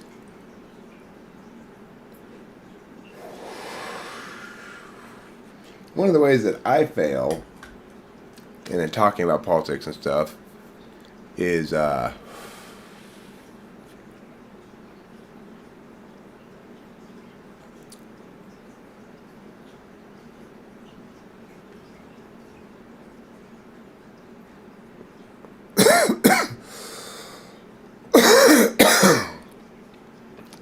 mean, just because Clinton didn't successfully get bin Laden and gave Chinese cruise missile technology, I mean, the thing about that is that's a fake gift. Because China's going to figure that shit out soon enough. You know, it's not... Well, yeah, Clinton wasn't perfect. You know? He wasn't perfect. What I'm saying is he represented everybody as best he could. He wasn't trying to be divisive. He didn't make efforts to shit on the people he didn't like. He didn't pretend as though there were two camps and so forth. And he's the last president to pull that off. And he sustained that even as the Republicans impeached him for bullshit. It's not relevant to his job. Well, like, look, I'm not saying Clinton was perfect. And I would agree with you that his foreign policy operations didn't particularly go well. But NAFTA was a good idea. And he mostly was attending to domestic stuff. He wasn't preoccupied by foreign policy operations. But, you know, it's like, it's kind of where you want to see somebody make mistakes. Operations are inherently less reliable, have a less than 100% success rate than do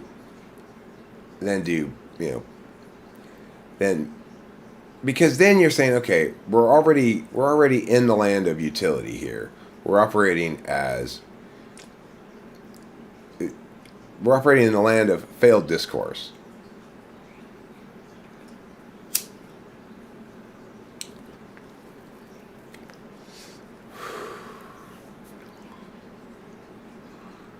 Obama didn't represent the bankers. No. Obama, I can explain to you Obama no problem. He's a weak ENTP. And proof that it's not enough to be an ENTP or an ENFJ or an INFJ or an INTP to be president. That's just the prerequisite that you not have particularist shit.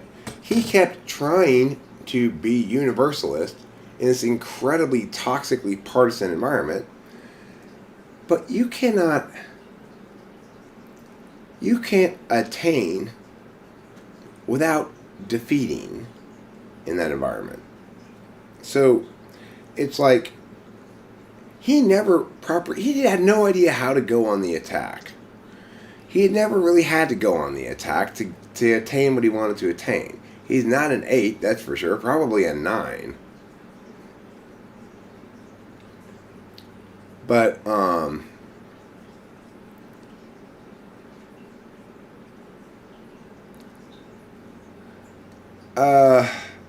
I mean, you can tell in the way that he talks that he's an ENTP. And you do see it. It's constrained a lot. It was always constrained. You could see him remembering to be an I almost consciously. But he always did this shit. On the one hand, we have the richest Americans who blah, blah, blah. On the other hand, meh, meh, meh. Can we as a society deal with meh, meh, meh? There are those of us who might say meh, and those who might say meh. But can we meh, meh, meh, meh, meh, meh, meh, meh? He was always, if you let him, he'd carry on for fucking ever. But he was a practiced polished politician. The thing is, I will also, if you let me carry on forever. The difference is, I don't get swept up in any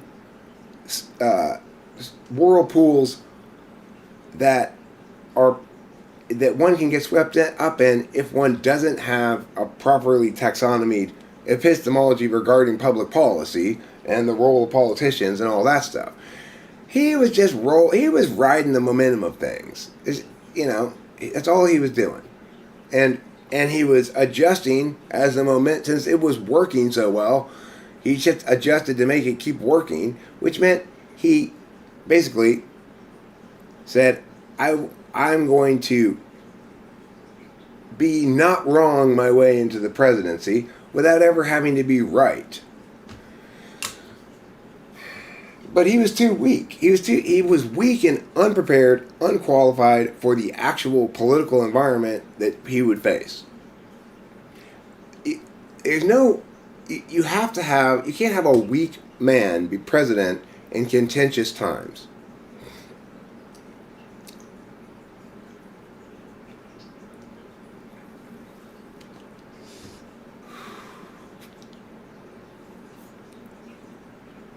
No, just lashing toward Gamora.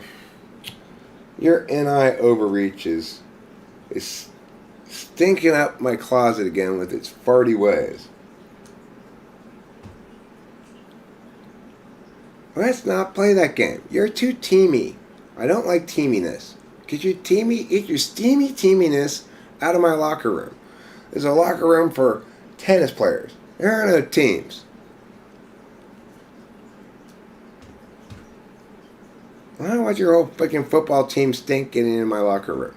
Just get your teaminess out of here. Say, hey, all of you guys are on all these team arguments that I've got all over here that I'm all mad about. Sorry, Eric says you can't come into the locker room. You have to go over there. You tell all those stinky arguments of yours that right now. Let them all know that Eric's a real dick. And he's offering up nothing but tall glasses of sassafras to all teaminesses right now. It's not delicious sassafras. It's horrible tasting sassafras.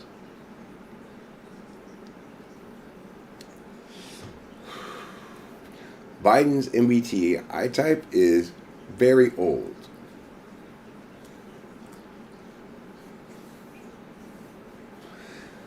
Hey, look at me. I'm extremely old.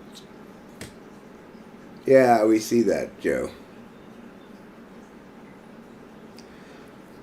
I think he's not. I think his dementia is not super advanced, I guess. Not as advanced as Ronald Reagan's was at the end of his presidency. So that's a silver lining. If you like silver linings.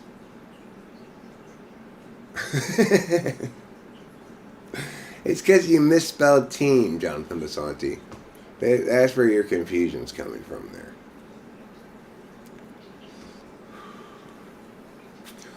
What is this fascination with strong and weak? What are we, cave peoples looking for the biggest misdirect? No. But look, to be a good leader, you have to both be persuasive and scary and lovable.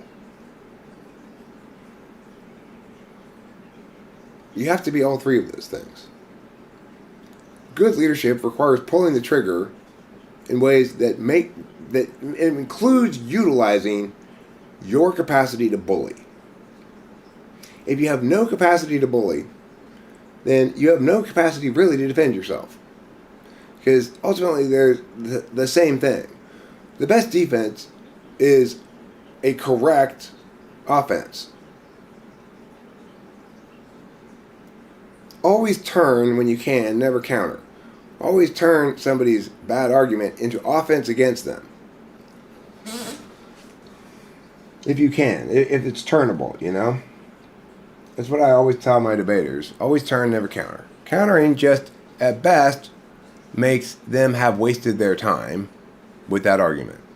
But that rarely ends up even playing out that way. Because unless you can show not just that they're wrong, but that their wrongness is bad, people are going to go, well, they're wrong, but I heard about it, so maybe they're not wrong.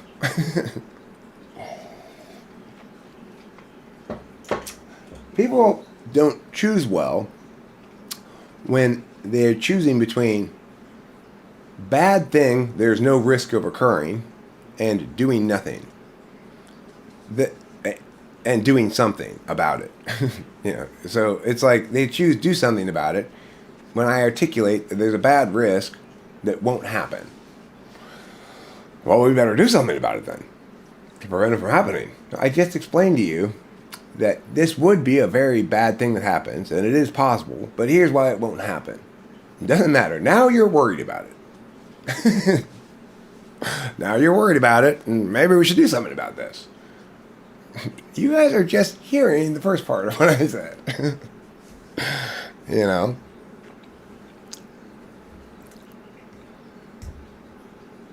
Oh, he argued plenty.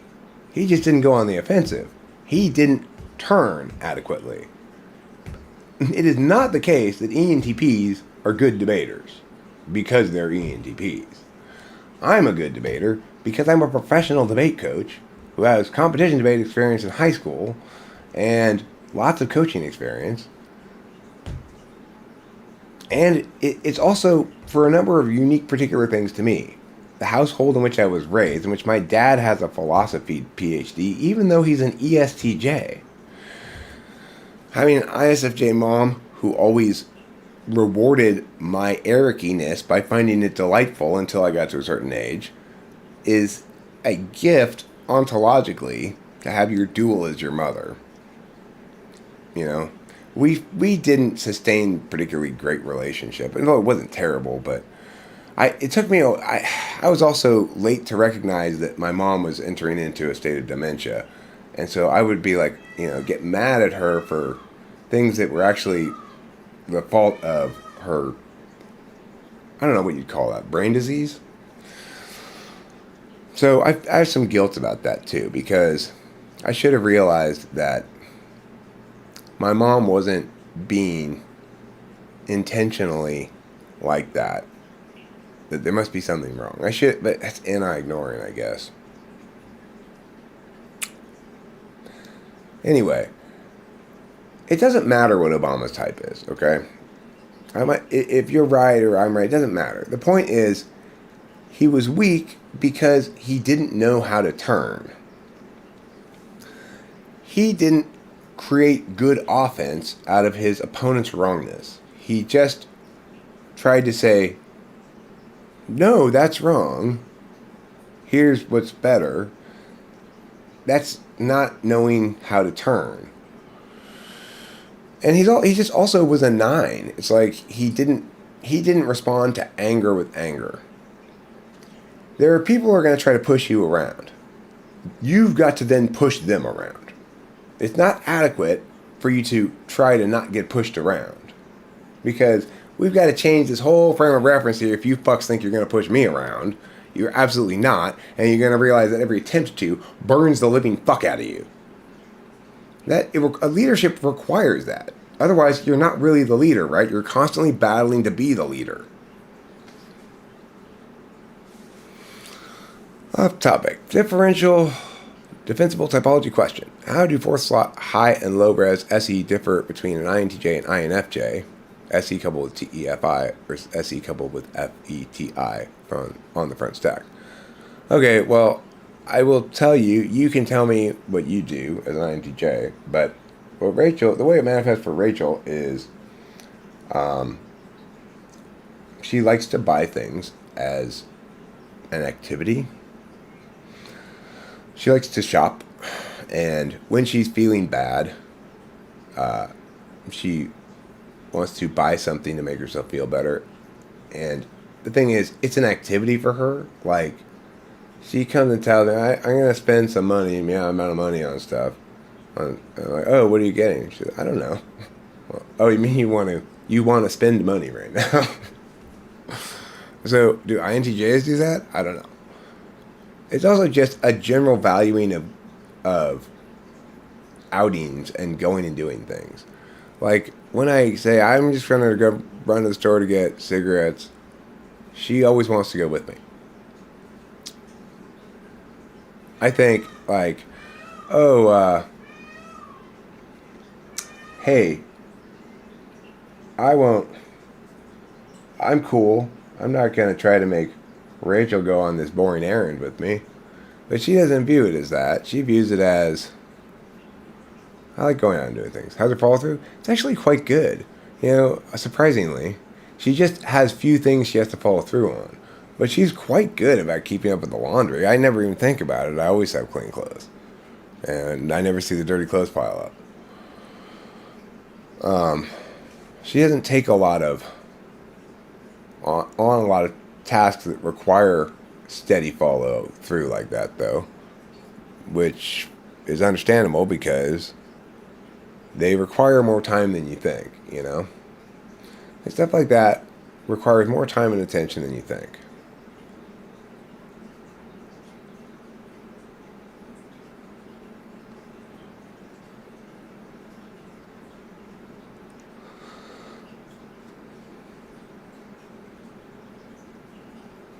Follow through becomes easy when it comes in cycles. I guess that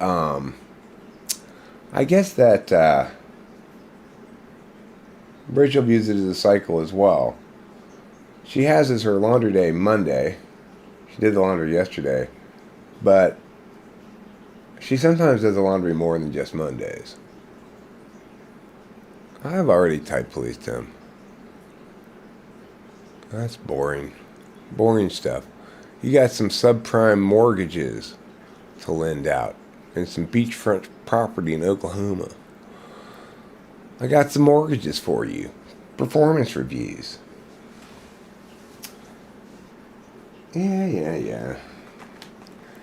Getting mad at stuff that's already happened isn't really addressing how we move forward at all. Nor is it addressing the status quo reality of that it's more important that we pay attention to the right things than that we be right about the things we pay attention to. So the problem is people keep paying attention below frame too much in their little nodes.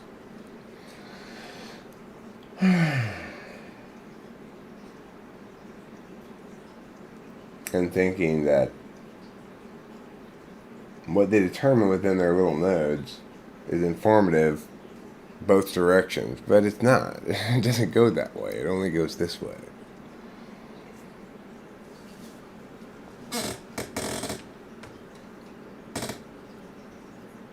Soliloquies. Today, let's discuss the important topic of soliloquies. What is a soliloquy? A soliloquy is like a monologue by a guy, but it's in his head, maybe? I don't quite remember. Perhaps someone will look it up. What is a soliloquy? Colloquially, a soliloquy refers to musings about the self. Perhaps you might say, what's that word? Reflection. But in words. So, today let's soliloquize. CSJ has gone off the cuckoo train recently. Has he? It's interesting watching people change across the course of their YouTube careers. And people do change. I know I have.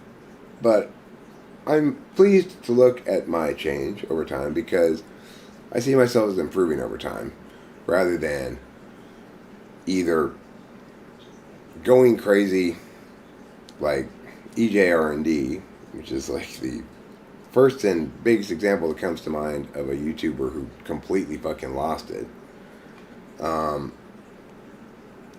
to somebody like Teal Swan, who's just turning her own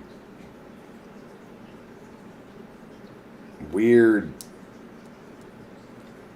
fucked up version of "there's something wrong with you" into a thriving business. To Frank James, who goes from real and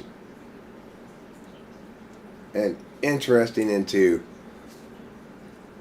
making it just totally a work project. You know, he's not so much interested in being a YouTuber anymore as he is making videos that get a lot of views, which is a little bit different.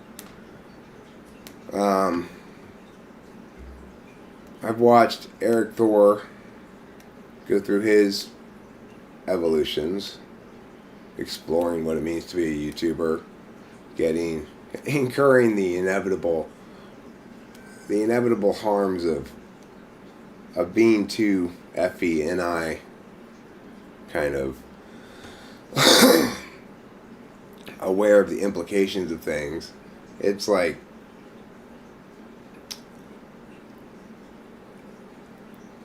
INFJs don't like exposure they don't ever want to get even the slightest bit sunburned or under suntanned. If they're going to expose themselves to the sun at all, they want it to be perfect tan. So it's tricky for them because no matter how clear they are about shit, they're trying to hit an intersection of points that's difficult to hit. Not offensive, not bland,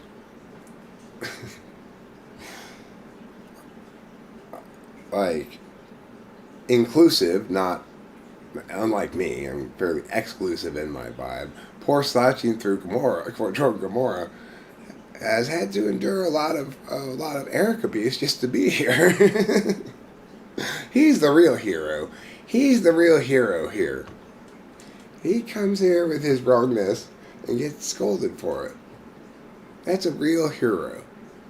Heroes work here.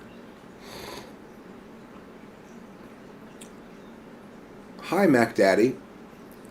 Are you daddying and macking the dads? Are you humping a lot of cads? Are you poking every girl you see? Because you are the Mac Daddy. Mac Daddy. What? A Mac Daddy. Yeah. Shame about Pukoki doing the disappearing act. Typical, though. Typical INFJ, sure. I believe Dark Sunshine is the one who said that his NE feels activated in the presence of an ENTP. And I have found it to be the case in the past. with Corey and in other contexts that when I work with somebody on like a video or something and it works well, I like it to involve an INFJ at a higher percentage than any other type. That doesn't mean every video I make with every INFJ is good or that it always works or whatever, but those conversations are most, like our respective stacks are most conducive to conversations about this topic compared to my stack plus any other two functions.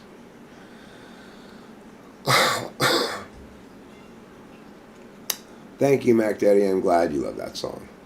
I spent years and years and years perfecting it.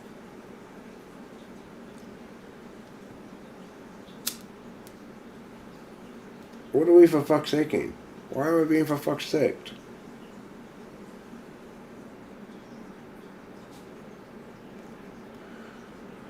Not your business. I want to say to you, good morning too. I reciprocate your good morning. I offer an equivalent good morning back to you.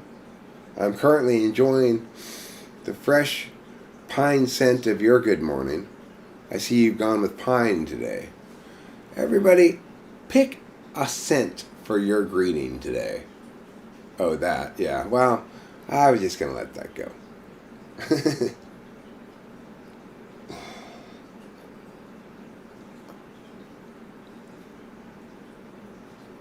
It's more like sanding gets rid of jabs of wrongness. Jabby splinters of wrongness.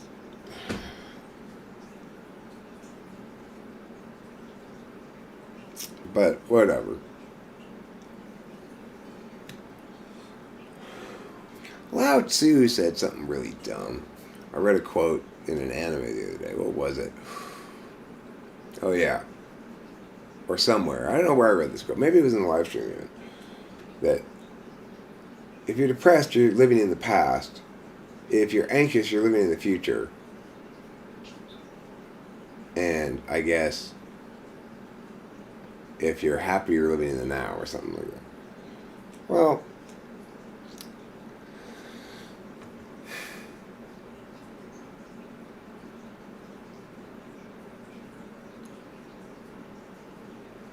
what about if in the present a tiger's running at you to attack you?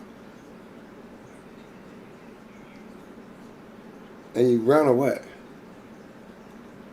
And your heart's pounding. You're full of anxiety. Is it really because you're afraid that in the future the tiger's going to eat you?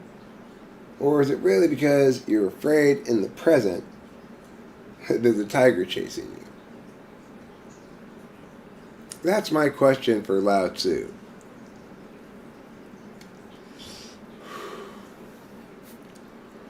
As far as being depressed goes, I don't think that depression links to stuff that's happened before with me. I'm not depressed because of stuff that's already happened. I'm just depressed because, I don't have any amphetamines, probably. I don't really get that depressed, but I do get meh. And you can replace depressed with meh in that context, I guess. And I still say it's not because of stuff that's already happened. I'm not living in the past. I'm ho-humming about the whatever. Things don't seem fun, I don't think Lao Tzu was right at all about that, is my point. Now, I agree that generally anxiety is kind of future-focused in the sense that it seems to link to feeling insecure about predictabilities. But there can also be, it can be anticipatory, like I'm really nervous about this upcoming interview I have or something like that. But it could also be, this setting makes me very anxious right now. So, I don't know, Lao Tzu. I think you really fucked the goose on that one.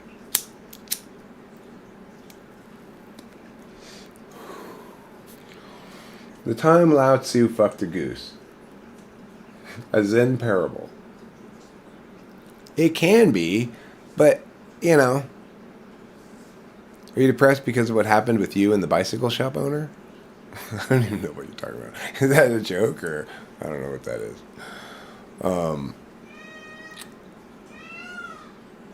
It can be, but the point is, he's trying to say, let's have a general rule here. Depression is a term that refers to being sad about things in the past, or yeah,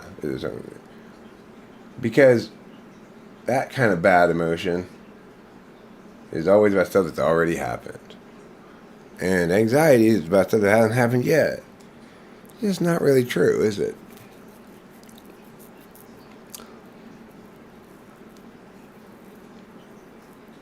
What he's really trying to say is just exist in the now, mindfully. There. Just be an idone.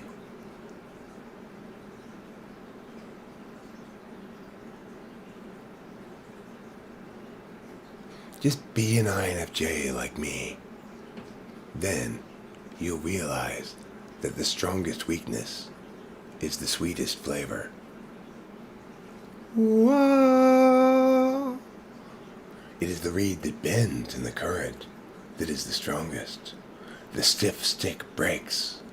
Whoa. A river is always the same, yet ever changing. Whoa,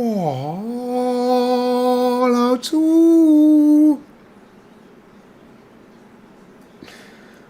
Lao Tzu, history's most famous Chinese Eckhart Tolle.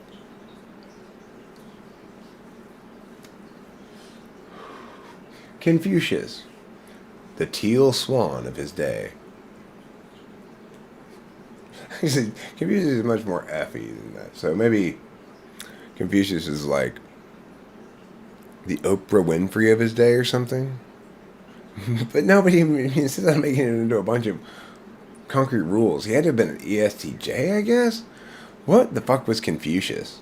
Like what type was Confucius based on his work? ESTJ?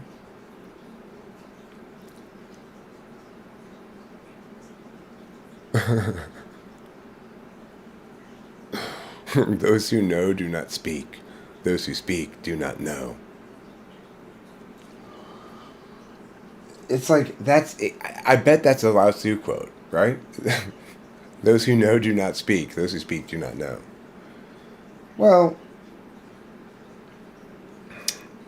it's true, Lao Tzu, that because I speak so much, I'm not primarily a knower. But that doesn't mean that I can't engage correctly with my epistemologies. And in some areas of the world and understanding, my native cognitive function stack is better suited to explaining things than your NI bullshit.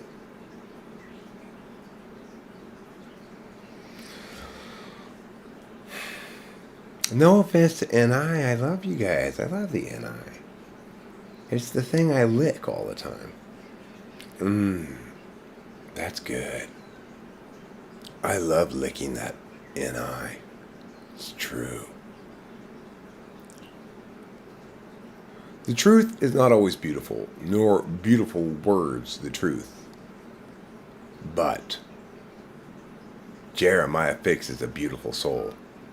That's not how that quote ends. That's not what Lao Tzu said. He probably said something like, the truth is not always beautiful, nor beautiful words the truth.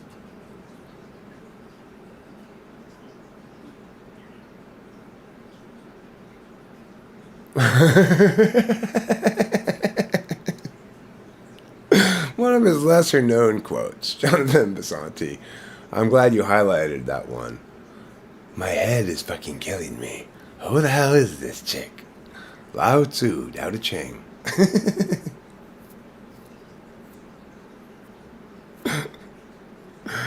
Hilarious. hilarious joke, so wonderful, true, and good, and just, and fine.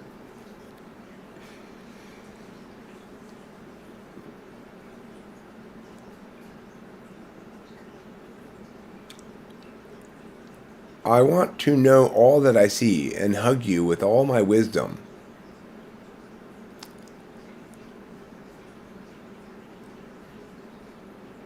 What are you doing with that thing? You mean my wisdom? Yeah. I'm putting it in your mouth. Why? Don't you want wisdom in your mouth? Oh, will it make me more wise? Let's find out. Sun Tzu, ENTJ probably, yeah.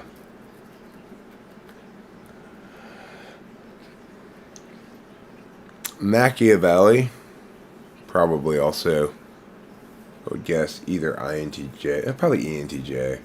Too much FE consciousness in it for INTJ.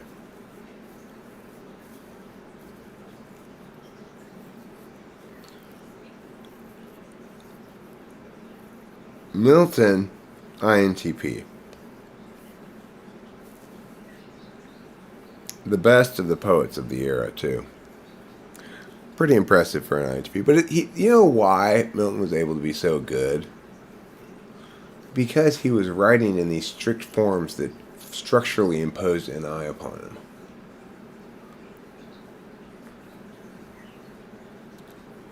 Nietzsche? People always say INTJ with Nietzsche, but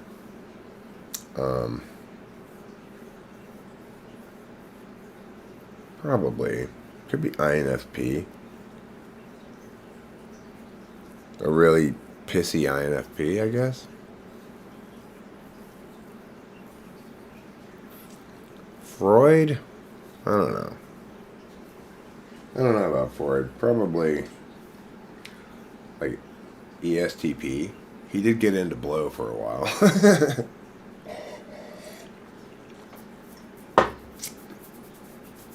So that's consistent with the ESTP. Hey, I like this stuff. But he also stopped doing it after a while. Also consistent with ESTP.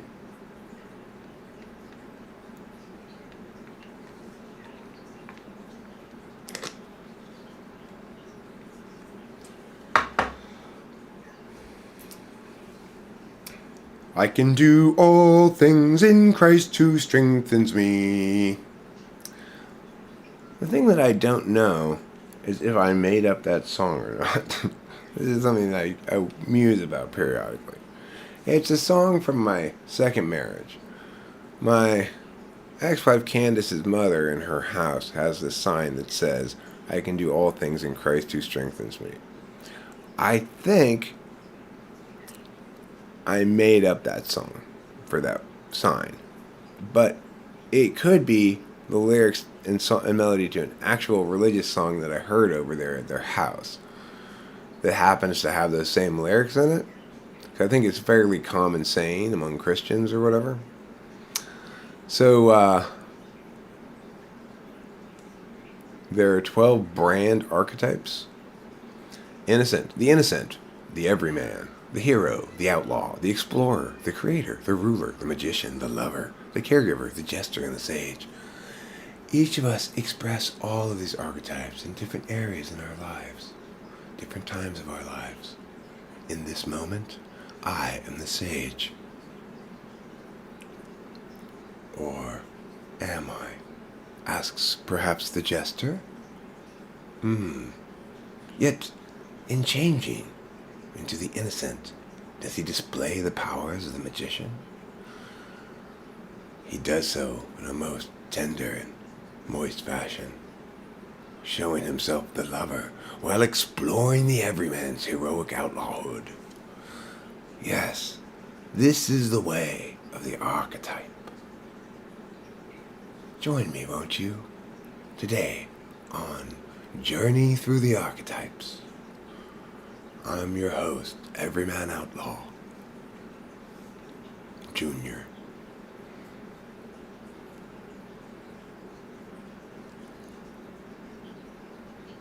That song is a real song? Oh, okay. So I guess I didn't make up that song. Never mind.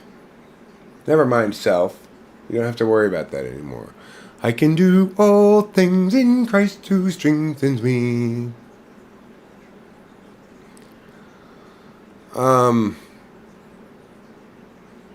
Well, like, I mean, find me a good argument of some sort that he made.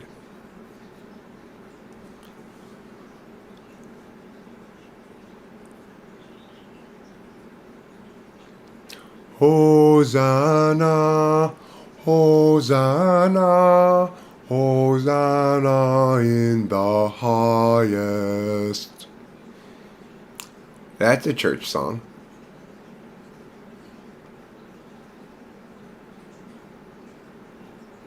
I learned that song in church.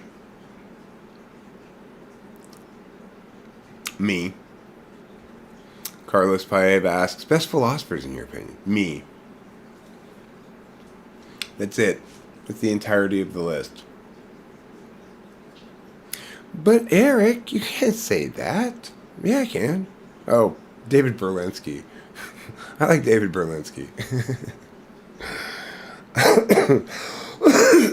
He's doing a lot of philosopher work, even though he's, I think, a mathematician. So I'm not talking necessarily about his math work. But when he's not talking about math, I mean, look, Kant and Bertrand Russell were both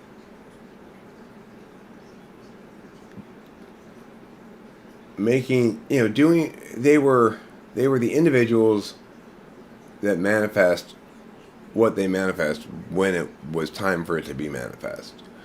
Kant deserves lots and lots of credit for coming up with a couple of key notions, but he deserves many finger wags for taking such a goddamn long time to say it. It's like, you do not need that big fat book to get across the notion of a categorical imperative. And all that TI extra nonsense he's doing, when you get in most of the little nodes he goes down, some of them aren't even legit. Like, he tries to justify what he's saying about the categorical imperative by attending to exceptions, like if you have a shared job, all that kind of shit's not necessary.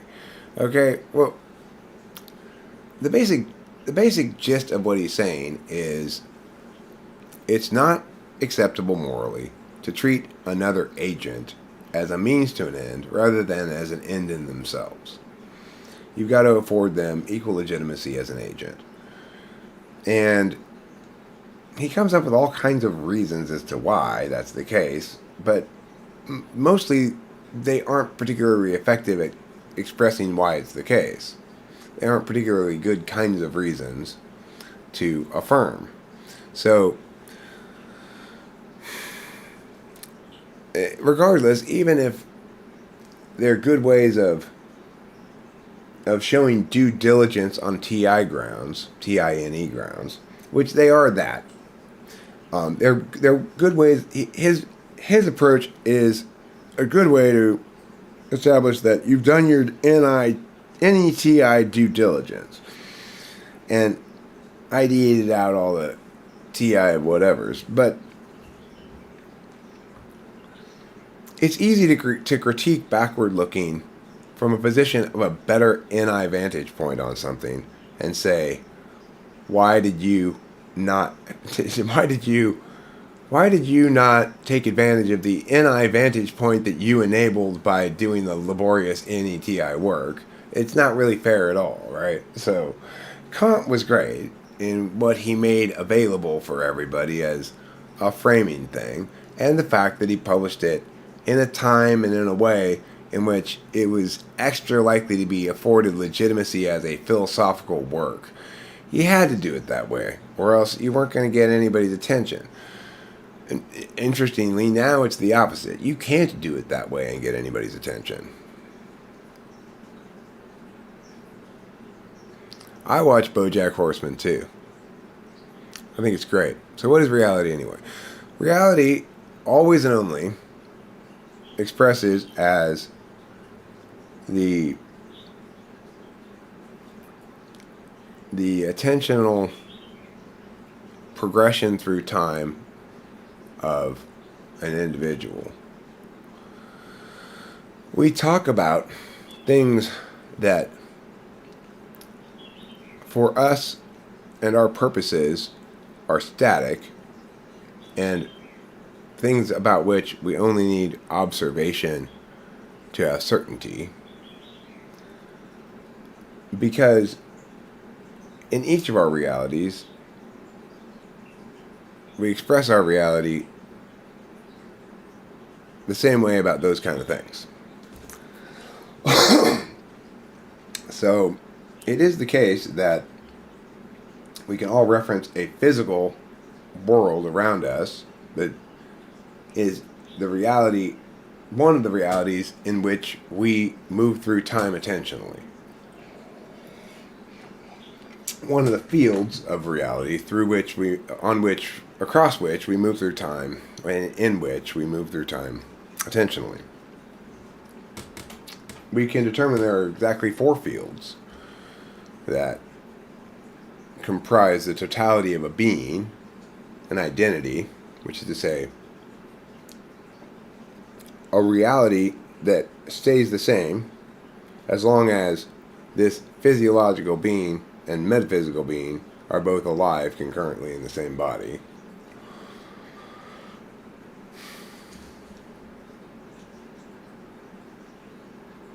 No, it's the only way it's ever manifest. So you can't ever talk about anything, ever, without it linking to somebody or something in some way. So, in other words, there's always, before reality comes attention to it. There are things I've not discovered that presumably exist until I discover them. But they don't exist in my reality until I discover them. And if they don't exist in anybody else's reality, then they will discover later that now they exist in all of our realities or something like that. But because every communicative act is a communicative act, and any discussion and talking about reality, therefore, is a mapping process rather than an experiential process, it means we're dealing in our communications necessarily in a turn-based way. And we can refer to dynamic non-turn-based aspects of reality with our language, but we cannot ever refer to something unobserved. We can have the concept of something being unobserved, in other words, not observed yet, but to the extent that we even speculate about what it might be, we render onto it observation. So, a precondition to being able to discuss anything at all is that somebody's saying something, or observing something, or has observed something, or etc. There is no reality that meaningfully manifests as a communicable thing that doesn't have to be breakdownable into this turn-based language thing. You can't have experiences that you can't communicate.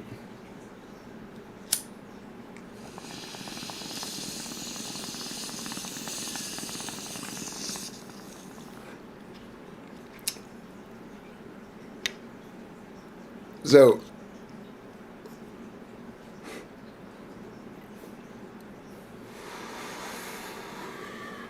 it's best to think of it like this. It's not that these lands or whatever in World of Warcraft don't exist. It's that they're rendered independently on each person's computer. So, where exactly is the city of Mia in World of Warcraft? Well, it only exists relationally to other such objects of the same kind, and the fact that everybody agrees it's over there next to that forest is only because they're all rendering the same architecture on each of their respective computers, so that no matter where they are, as long as you're only talking relationally, everybody can know whether you're right or wrong about where things are, right?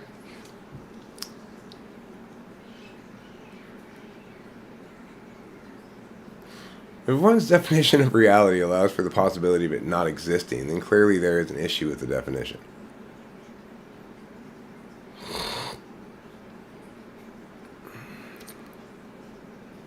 But see, the thing is, there is no... What you're trying to say is, that's reality that can be, not reality that can't be.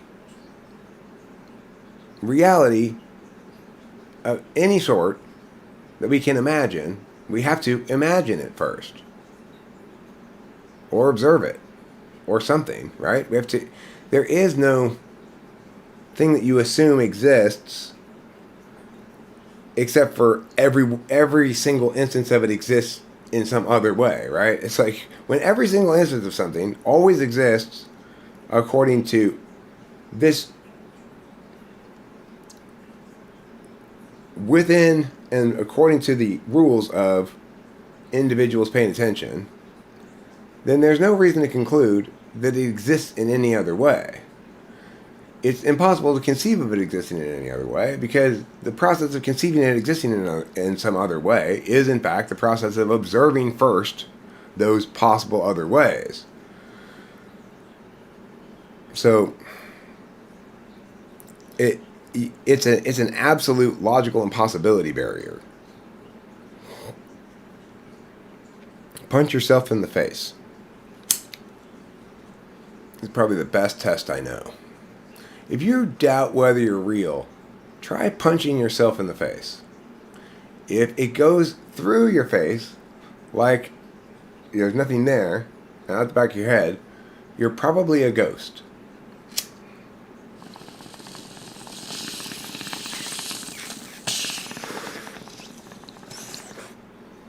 If you're not real, then your fist will encounter no resistance. On the other hand, if you are real, then you can say, take that. That's what I get for being weird and stupidly TI weird about shit. We don't try to subsume actuality to language. Acknowledge that when we talk, we are doing mapping stuff over here that's language stuff. And when we don't talk, we're doing actual stuff. When we say we're talking about actual stuff, we're still just talking.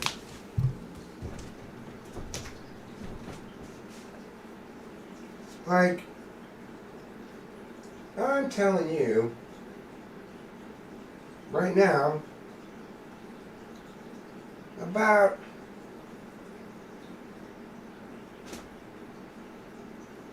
trees and forests and maps and all these other actual things in the world. There really are trees in the world, though, Eric. What about those? Those are different from just somebody paying attention to a tree. It exists independently of anybody's attention. Okay, well, provide one instance of that, then. Provide one instance of one thing that you can pay attention to without first paying attention to it. And the answer is there is no such thing. It's logically impossible.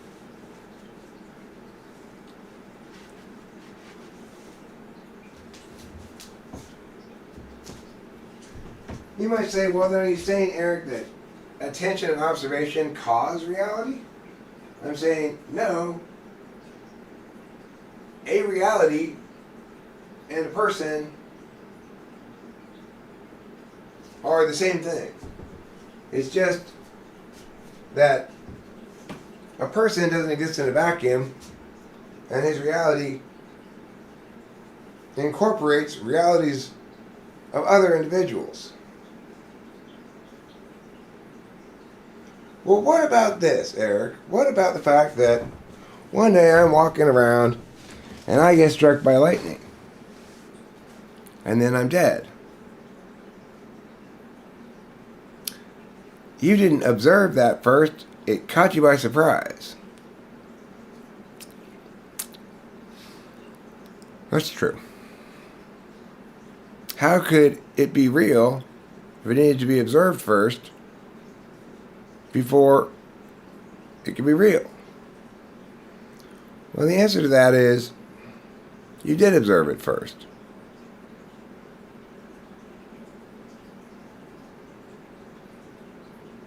You had some indication of it prior to it killing you. Some brightness in the sky. But then why do things like that happen if attention has to come first? Well, the point is, they don't ever happen to anybody without attention coming first, or in any way that anybody can talk about without first paying attention to it. So,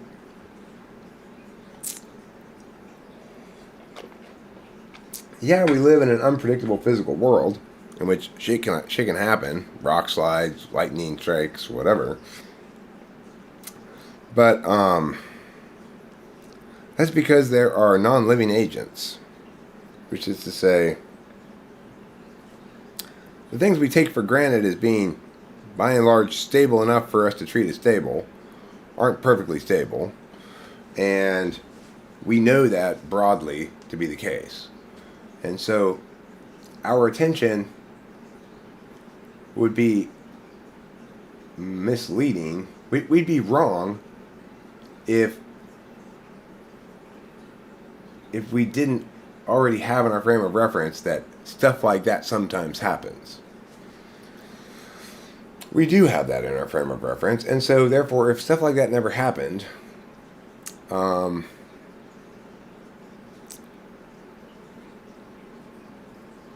it would be unreal. That's not a very great explanation, but at a certain point you have to accept that to do any work with language at all, we have to acknowledge that there's a level of axiom that we might call observationally so. And that we accept that if what's stated as observationally so can't be falsified by counterexamples, and is subject to being falsified by counterexamples, then we'll agree that it's observationally so. At that point, you don't need definitions about that, because it's at the axiomatic level, and it's observationally so, and you're going to build other shit off of it.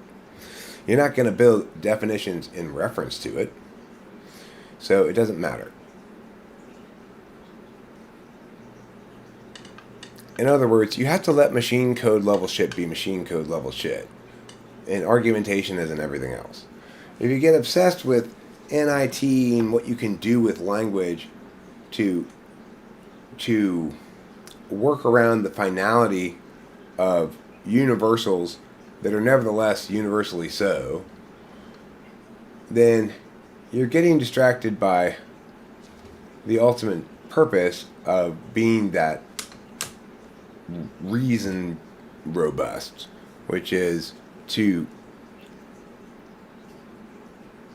figure shit out, you know, not just to deconstruct because you can. If you want to negate, then negate. Deconstructing is different than negating. Yeah, people are absolutely free to critique without being a troll, sure. And even if they're snotty about it, I agree, totally. Birds are biometric reconnaissance agents. Provide an example of something that exists without observation. Well, intuition. I mean, we all observe that it exists all the time when we talk about it. We talk about it as an object of analysis and also as a way of paying attention. We intuit things in our lives and can point to them as examples of attention that are distinct from other kinds of attention. So, in what way is it the case that intuition precedes observation or precedes attention? Okay, look, here's the thing. It does seem to be durationless. And as my friend Corey deemed it, pre-creational. But that just tells us about limits regarding the extent to which we can pay attention to the processes of attention when their nature is knowledge.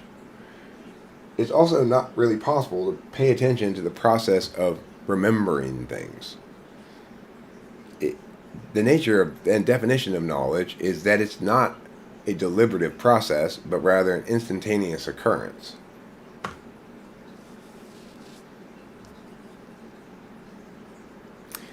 The thing is, you might say, well, it's a chicken and egg kind of a question. What comes first, the observation or the thing observed? The point is, why does it matter what comes first? So, why is our understanding or the nature of a thing, in what way is that impacted by answering a question like, which came first, the chicken or the egg?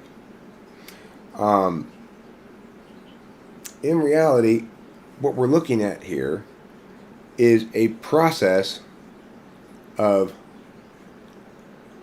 chicken and egg, a cyclical process of chicken and egg making, right? Chickens make eggs, make chickens, make eggs, make chickens, make eggs, okay? And we're saying, well, which end of the stick existed first? The stick has two ends to it. And you go, so, did it start out as this end of the stick? Or did it start out as this end of the stick? And the answer is neither, right? It, for whatever reason, broke into that piece of stick there. And it was before then not that piece of stick. And at that moment when it broke into that piece of stick, it became that piece of stick. No part of it preceded being that piece of stick ahead of any other part of it, right? That's the reality of things that are distinct. So we're making that mistake when we're asking about that question about what came first, the observation thing or the observed thing. Neither exist except in this observational package. It's called a stick. It does include both that part of the stick and this part of the stick and that other part of the stick, but it's still just this stick.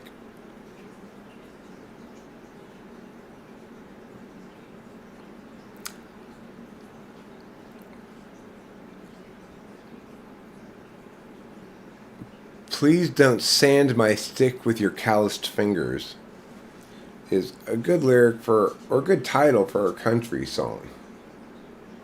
It's a country song about a man who's coming to terms with his wife's recent getting and ongoing success at a job as a construction worker.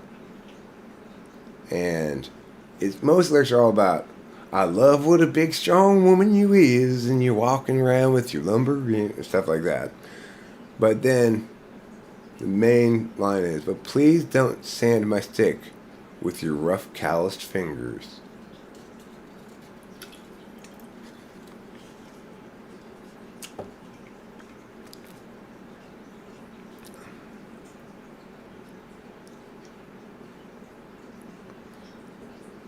Well, the answer is no. Definitionally, individuals of a species are two things that give birth to another of the same kind. Observationally, no. Every time we look, two individuals of a species always give birth to another of its species.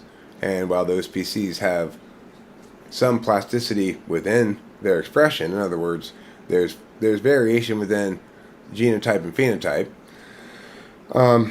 there, from all we can tell, is all the natural forces cause deviation to be excised, and when we force it, if we stop forcing it, it'll return to the mean. So there's everything we know about the world suggests that, in fact, species is the part that stays the same. We have to have a part that stays the same, right? If, in fact, we're talking about generations of a thing, that thing is going to stay the same across generations. There's going to be a variety of individual expressions of that thing, but not an infinite variety. So you'll get ducks that are darker or lighter, but you're not going to get ducks that have elephant trunks on them.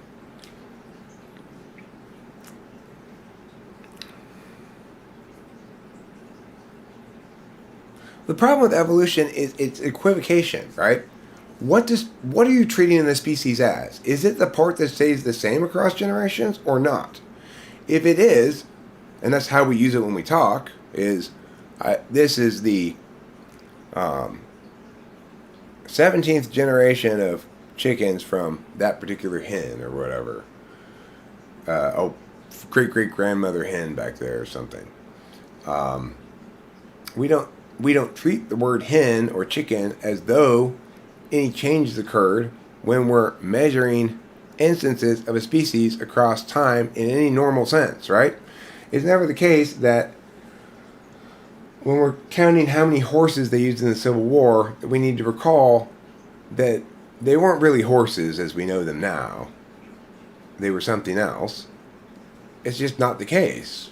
It's never the case. We don't ever question when we talk about the Romans having horses. We don't say, okay, well, horse. That's one of those words that the meaning of it changes over depending on its spot in history. We never treat it like that. And for good reason. Because they weren't any different. They were still horses. Just like the people were still people. Just like the fruit flies were still fruit flies. And regardless, you can't mean something with species at all and also think that it can work concurrently as the part that does change across time. The part that changes across time are the generations of individuals, expressions of it. Sometimes that the commonalities between those generations and certain generations of those individuals may favor certain expressions of variability within the genome of that species, and other generations favor other parts of variability. That's why there's some plasticity there, presumably. But it can either be the thing that doesn't change, or it can be the thing that changes. It cannot be both.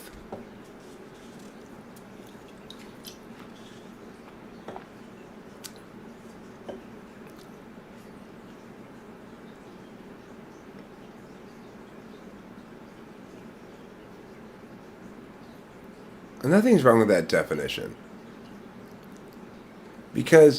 But what we discover from observation and stuff is that there's no hybridization, and that the name speaks to, it works both directions. So it turns out that those babies are only able to fit that definition of species when they're the same species already as other individuals of that species, right? It's like that definition, it necessitates what I'm saying.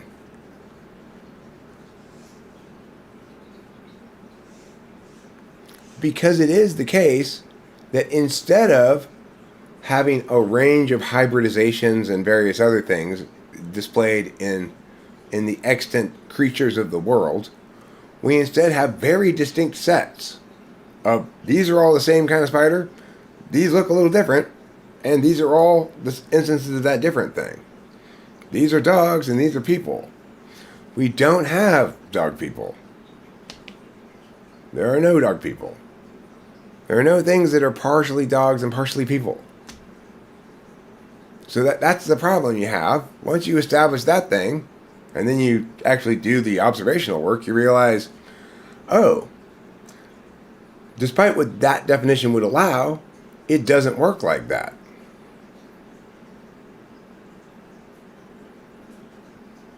The thing is, it's not just they have some shitty language.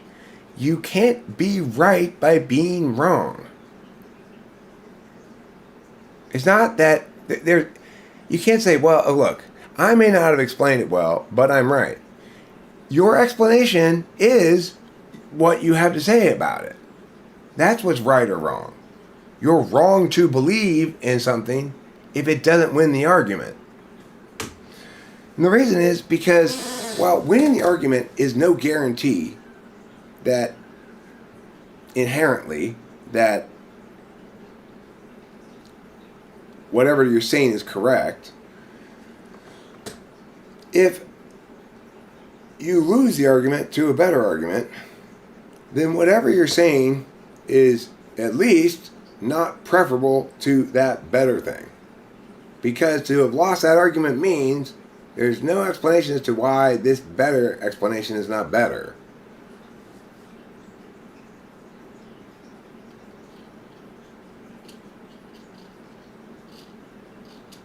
I know, Carlos. I do that all the time. I hear you guys say meow meow, and I go adversarial all the time. You know, it's like, okay, Eric, people are not trying to be. Why do you have to be so adversarial about things?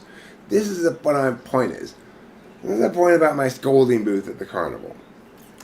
What I really need to do is open up a scolding booth at the carnival where people come in and they tell me their wrong positions and then I scold them about them. Sasquatch, I want to sit on Sasquatch's lap. And I want Sasquatch to pick bugs from my hair with his gigantic fingers. He'll probably have to put some bugs in my hair first, but I think he could pretend to pick the bugs from my hair. It'd be fine. I don't mind if his bug picking is a lie.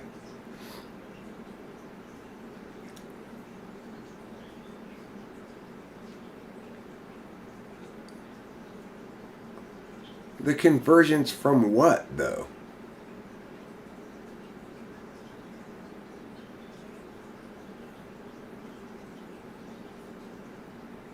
So, it's like, so what took the place of species before species meant what it means. We still needed something to stay the same then, too. In all of these analyses, we need to remember there's a part that changes and a part that stays the same. In every kind of process, you need both.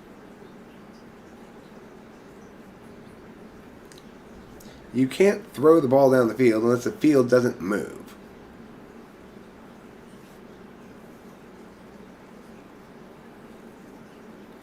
Otherwise, you'd just be stumbling all around.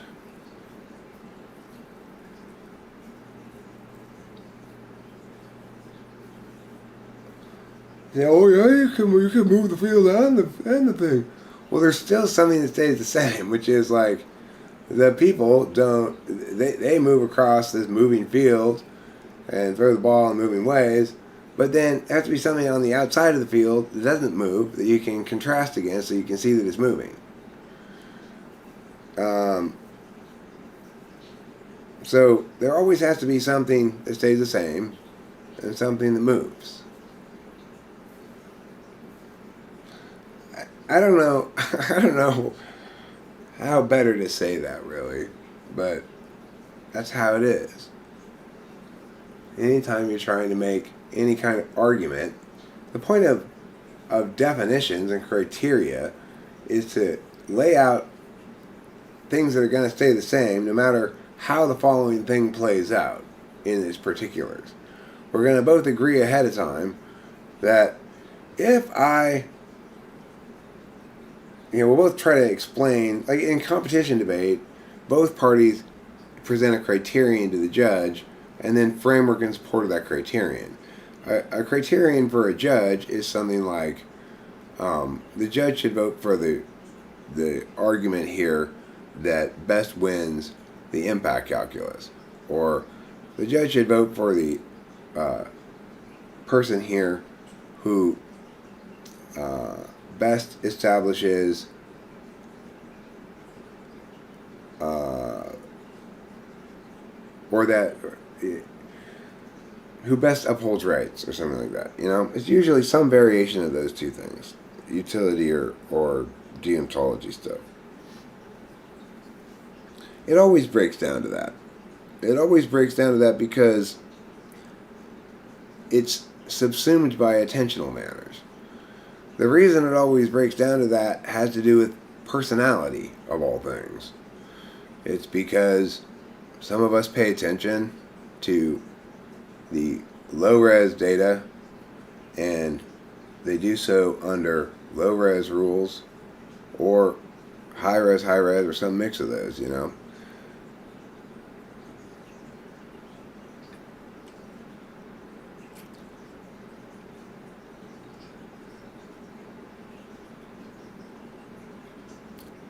To the extent that we can meaningfully philosophize, what can we philosophize about? Well, it's about how human beings can better deal with their inherent value conflicts, the value conflicts that are necessary for humanity as a whole to have access to all of the attentional strengths it needs to have access to move forward as a species in any meaningful sense. What I mean by move forward is human beings are unique among species in that we can evolve, but it's not physically.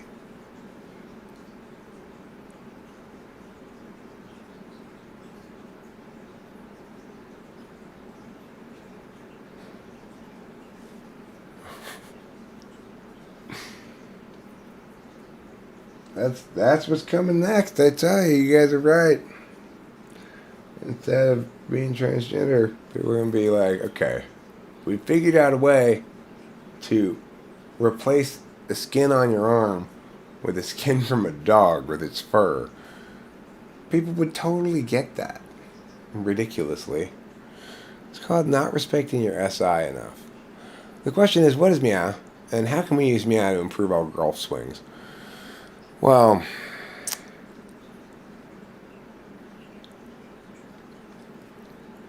do you remember that one song in that one hit movie called Mary Poppins? That song about spoonfuls of something making meow meow meow?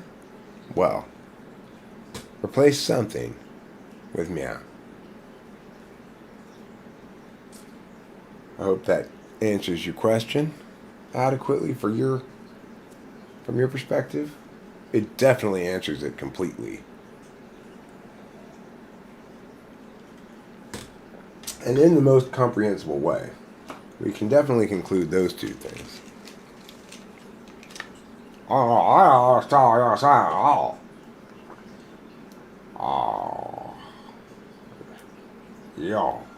horrible selfish old man. Horrible people. Horrible people. You're talking to nobody. Oh, you're talking to yourself. Are you okay?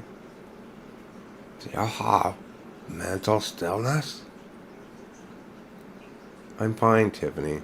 There are people there. No, none. It's the picture of you. I know they're shh. Be quiet, old man. Be quiet. Mother? Yeah. That's horrible, selfish old man. That's mentally ill. You mean mentally ill? No, Minnie. He's still. Like, it doesn't move anymore. I still move mentally, Tiffany. Shh. There. Selfish old man. Oh, Tiffany. You stop with your joking around. Am I in the gray area between evolutionist and creationist? No. Look, I don't have an identity like that links to this, okay? The question is always this. What are you trying to explain? And does your explanation explain it? Okay? What I'm saying is evolution does not explain what evolutionists claim it explains. Therefore, we shouldn't treat it as the explanation. That's all I'm saying. It's a perfectly reasonable thing to require, need of your explanation before you're willing to concede that it explains something, that it actually explains the thing that it explains. Which means provides a mechanism that we can test and validate or falsify in some way, make predictions, explain yourself in some way that a regular smart person like me can understand. And the thing is, being super complicated doesn't mean I'm not understanding you anymore. It means that I'm understanding that you're not explaining what I want you to explain.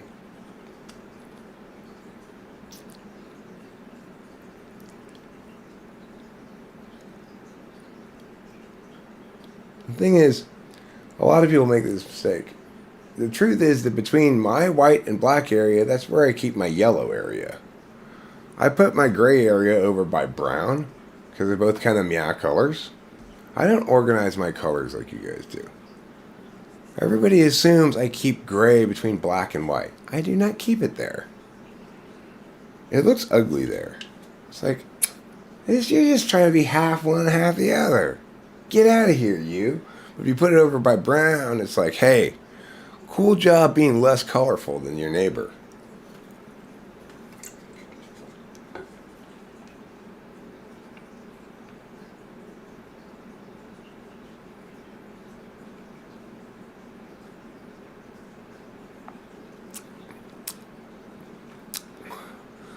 My dad has some influence on you? Much respect. My dad?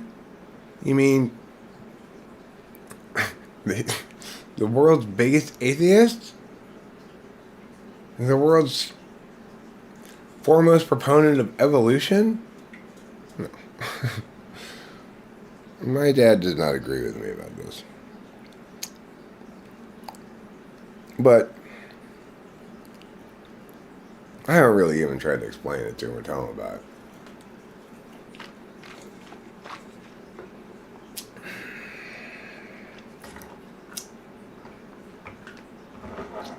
My dad, though, I'll tell you this. I'd gladly include him in any political discussion. He's smart about it, practical, not mythological.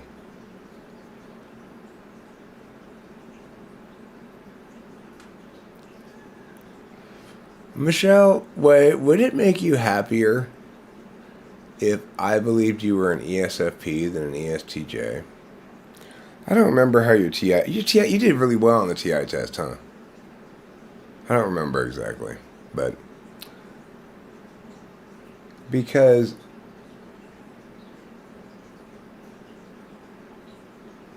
is that what you think you are instead of ESTJ?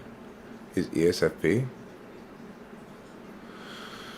And the two types can be potentially confused if somebody who's actually TI polar for some reason, like, more or less invalidates the TI test, I guess you'd say.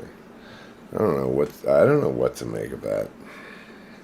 I don't like the fact that determined individuals with enough experience with my typing sessions and how I ask questions can game them, but it's kind of impossible to avoid no matter how robust your testing approach is if you want to rely on standardized things rather than your intuition, you know?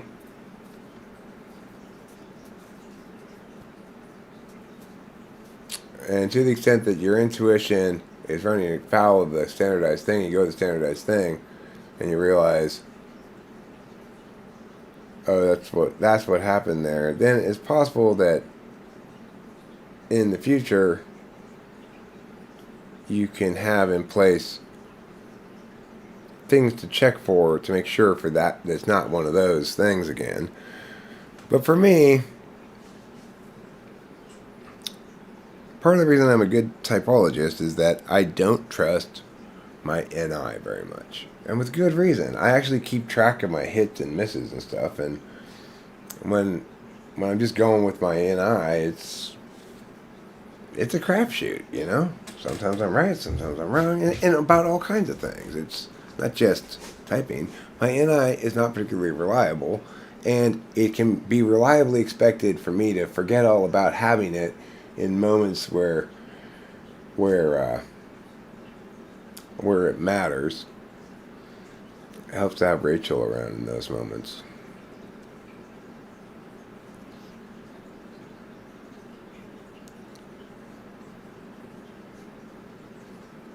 The way in which you talk and reason sometimes, something about it, maybe an affect, I'm not sure. I mean, I'm really not much anything but affect. I'm authentic in the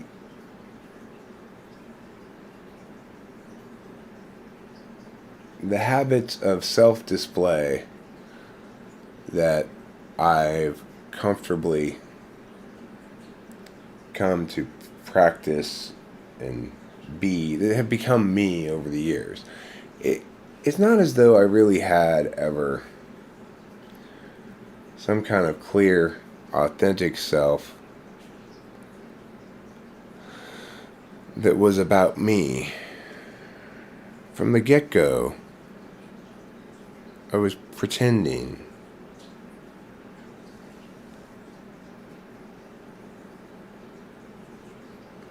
Like, not thinking about myself or my body or my feelings. I was thinking about what I was pretending about. That's why I always get constipated as a kid. I'd be playing and not want to poop. But, just playing by myself a lot of times. Just imaginary things. I was never thinking about my feelings or my body. And then I realize as you get a little bit older, oh shit, I gotta worry about appearances and being liked, but it's also like, oh, but I want to be liked so much now, and let me just give people stuff, and so, it's like it's a rough process, the process of being a human being across time, authentically, in ways that are conducive to one's own quote-unquote actualization, which is to say, living a life that you both find fulfilling, I guess, and having some kind of clarity about self-concept, I guess. I don't know. Words like that are really hard to define because they try to make static something that's always expressed across time. So it's like we all have our moments of ease and comfortable expression and gracefulness and various other optimal expressions of self, right? And we all have our experiences of less optimal expressions of self. One of the unfortunate realities of what I like to call NI run amok is its tendency, whether it's with FE or TE, to ignore SI realities like the variety of things that fall into the category of you can just manifest what you want if you have the right attitude, or you can willpower your way to whatever, or you can clean your room and slay your dragons and therefore attain a better you, or all these other things. They're wrong out the gate because they're not acknowledging that, in fact, an individual expresses more or less optimally in various stretches of time across their life. But even that question is a tricky one because their current expression of self is predicated somewhat on not only their previous good experiences, but their previous bad experiences too. And to the extent that they are functioning somewhat optimally now, it's because, in part, they are comfortable with who they are and don't feel as though they have to try to be something else or somebody else in order to be accepted. That means it doesn't just tell something about who they are, it tells us something about an individual and their relationship with their circumstances and the reality they experience every day because of externalities versus the reality they experience every day internally. We each come at this question with an inherent bias towards our own frame of reference if we don't have a map of these frames of reference to realize that we need to do some equation to calculate to get from Fahrenheit to Celsius, you know. Stop counting my degrees in your horrible Celsiuses.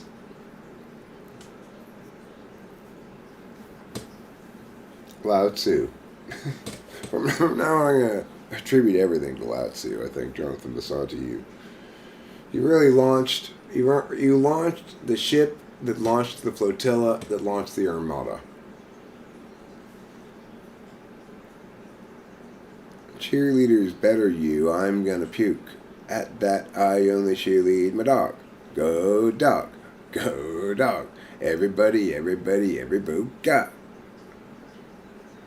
Well, I don't remember the typing session, Michelle Way. I'm just trying to find out, to the extent that you think you have doubts about it, is it because you think you're an ESFP?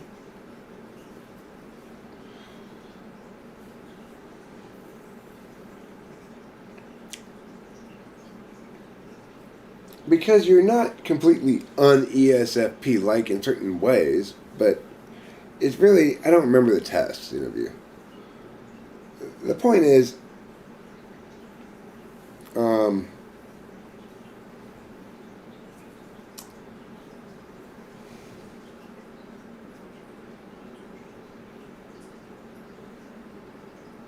that's where we get into questions of affect versus type, right? So we all have these understandings of what ESFPs are like that's going to be generally, well, for SI people, it's going to be driven by ESFPs they've known. And for NI people, I guess it would be driven by the type descriptions or something like that. But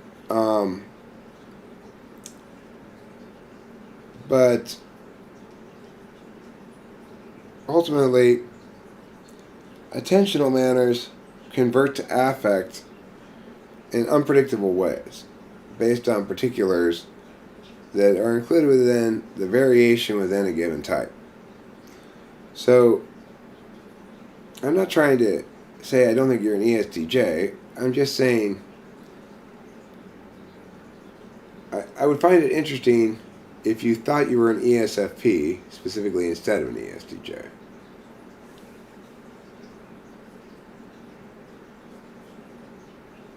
I'm absolutely convinced that Mindy is part of an elite conspiracy. Wake up! Well, Mindy is part of an elite conspiracy. She's in cahoots with Guy Suit to produce this show in ways that the contestants aren't really very informed or empowered about what's happening to them. So it's kind of like a Squid Games thing where none of the participants really realize that it's happening. And it's unscripted, but the combination of Tiffany plus Mindy empowering Tiffany just ensures that endless chaos ensues, which is then watched by the Texas millionaires who bet on it. The Texas millionaires. We like to bet on things.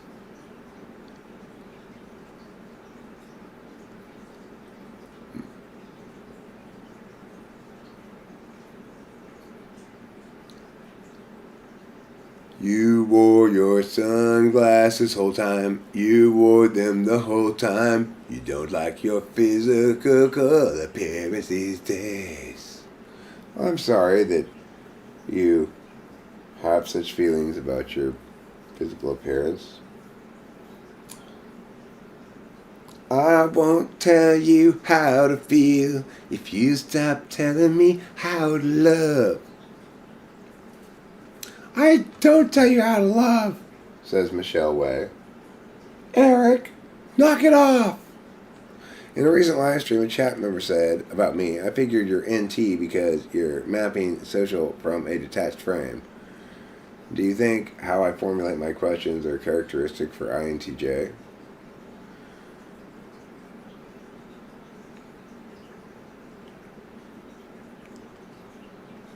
Yeah, I mean,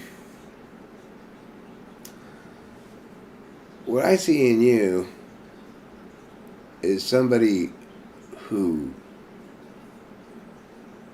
understands me personally and how to engage me better than most people, if you're judging goodness at that, being successful at getting my attention, which is probably the best metric. But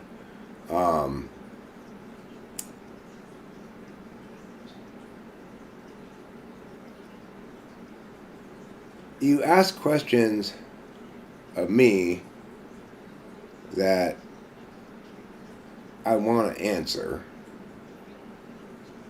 and you seem to have understood some FE thing from a utilitarian angle and gotten it down. I am not immune to all FE realities, and it's easy enough to get me dragged into an argument about me. And so I find it a relief when I just get to be the person who knows things and answers questions, rather than having to always argue with everybody about things that I'm not sure about or whatever, or scolding people for their wrongnesses. It's like, I get that I'm asking more of you than I could myself ever provide, but to the extent that people can be utilitarian about what I'm expressing, it's not. This is the weird thing about it, though. Here's what I'm not telling you. I am not going to tell you what Lady Lou will tell you. She'll say, keep what you find useful or good and just discard the rest of what I'm saying. I'm not going to tell you that. I'm telling you, no, discard all the other stuff that's not this. And keep all of this. So, it's a big ask, And I know it's a big ask. And that means there's plenty of me that's subject to attack. And so, you cue successfully to me that you're not here to attack me. That you're here to support me. And it's like, normally, that's a risky proposition. What I mean by that is, I'd rather you be attacking than supporting me wrong. So, it's rare that I have both somebody who I can count on to not be attacky in their engagement with me, to let me be the guy who knows things and answers questions, and also to not be wrong in supporting me. That's a rare combination of things.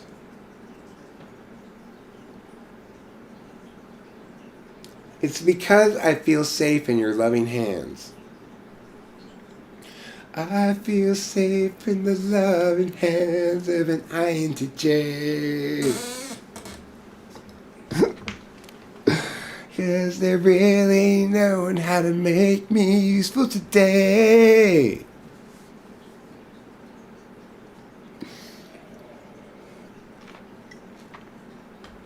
Basically, yeah, that's basically the answer. 7.81. I know, just incrementally creeping. Just creeping up. Occasionally, sub here, sub there. It's like, YouTube, you say you care about misinformation and accuracy of information and stuff like that. But you don't really. I don't blame you for not caring that much about it. But if you wanted to, like, instead of putting that link to the CDC about COVID, you put a link to my videos about COVID. They're the most correct. Make everybody's COVID videos link to mine. That would be the best conclusion you have it built into your own platform then, right? If you're so sure you know what's correct, then why don't you find the most correct YouTube video and have everybody link to that? Or make it if you're so sure you know what's correct. You know?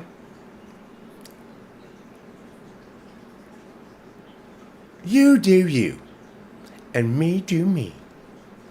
Take what resonates and leave the rest. But that's not what I'm telling you. I'm saying, no. This is how the explanation goes, goddammit.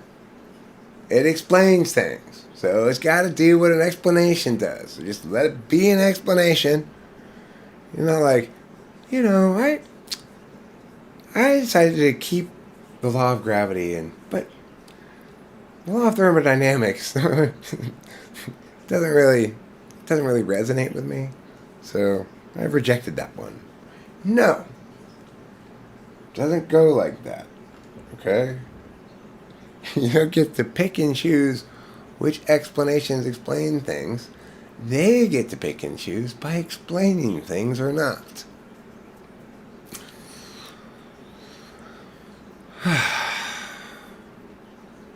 The wonderful world of explanations. If you love guys who constantly explain things, you're in the right place. Because I'm one such guy. I like to explain things. I was born to explain things.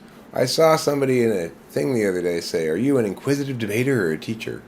The answer is a teacher. Because I've done the decades of inquisitional stuff already, and I'm no longer seeking answers. I'm providing them. That's how it goes.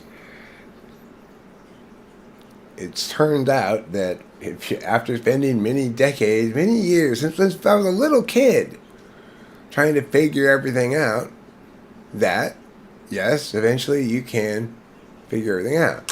Of course, hopefully,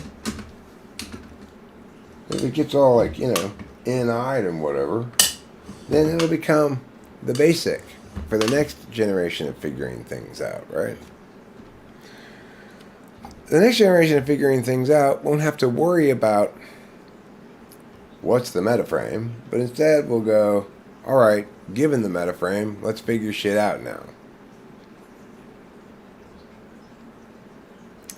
Will that idyllic wonderland of truth and justice ever occur?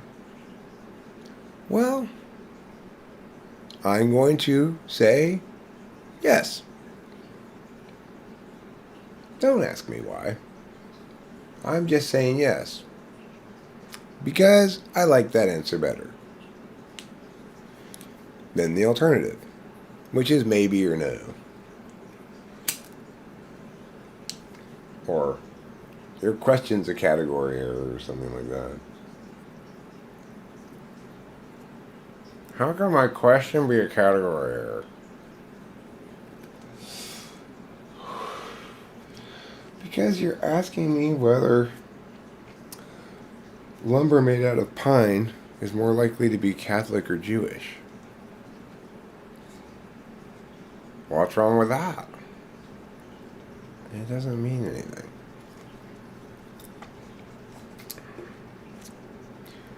Why are there so many songs about rainbows? In and out, in and out. That's what a hamburger's all about. There. Now, if that doesn't make you want to go in and out, I don't know what does. If you're from the Los Angeles or California-ish area, perhaps you've heard that song before. I believe In-N-Out only ever had radio commercials, but that was their song. I don't know if they still have radio commercials or not, but that's their song. Let's sing some songs that are jingles of brands we know. Another brand jingle I've been singing lately. Carnation Instant Breakfast. You're gonna love it in an instant. That's a good one, right? Of course, we're bringing back the classics to begin with to just get ourselves rolling on the jingle train here. Let's discuss the important songs of summer fruits. Summer, summer fruits, it wouldn't be summer without them.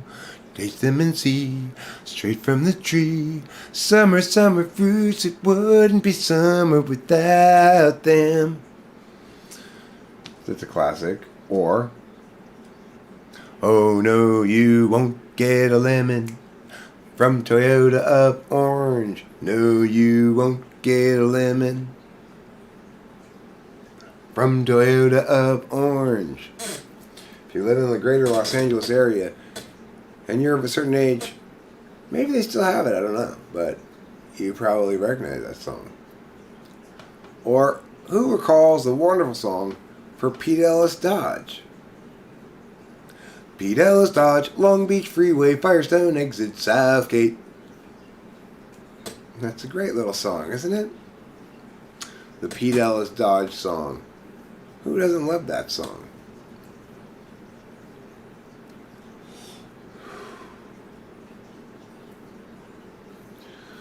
What other songs do we have that I can think of that are jingles? Let me think with my thinking brain. How about this song? 5 million strong, 5 million strong and growing. That's the Flintstones Vitamins song. Pete Ellis Dodge. P-E-T-E-E-L-L-I-S Dodge. Pete Ellis Dodge, Long Beach Freeway, Firestone exit Southgate. Tells you how to get there. See, this is the day before phones. It made sense to have in your jingle directions to your car dealership. Pretty smart, right? If you don't have phones and people don't know where Pete Ellis Dodge is, they're going to put in their phones how to get to Pete Ellis Dodge. It's not so easy to... You could look it up in the phone book and call them and then ask them where they are. But how much easier if it's right in the jingle? Pete Ellis Dodge, Long Beach Freeway, Firestone exit Southgate. That just means you go down 605 and you get up on the fire and get Firestone. It's right there. You can see it from the freeway. It's still there.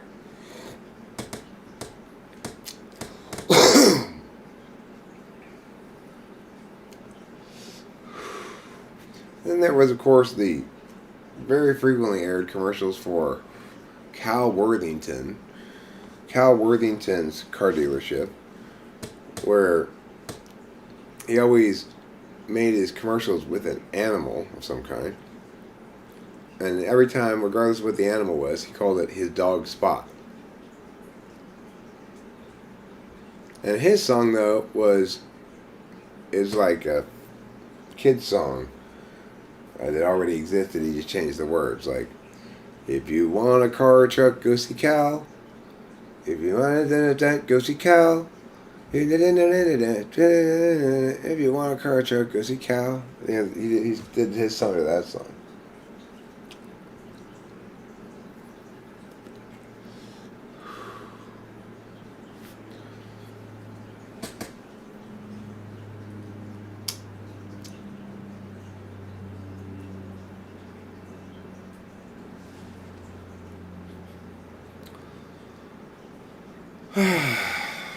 Well, I guess my sickness wears me down. Despite the Adderall I frown a little more each passing moan. as fever bears upon my brow. Back in the day, you were confused. People gave me directions. You needed a map. Well, we all had Thomas guides in our cars. My dad was a big Thomas guide guy. He loved having maps, all the maps he needed. He could always find where he was going. Because, of course, if you did have to stop and call the place, you had to stop and go to a payphone and call them. Which wasn't that big of a deal if you're in, like, Los Angeles and there's a lot of payphones around, but...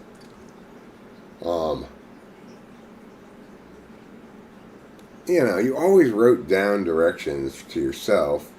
You probably ones that you got off the phone from wherever it is you're going to. They'd always ask, where are you coming from? And you go, do you know where Mia is? And they go, no. And you go, well, do you know where Mia is? You try to find a place that you both know is a starting spot, right? And then they direct you from there.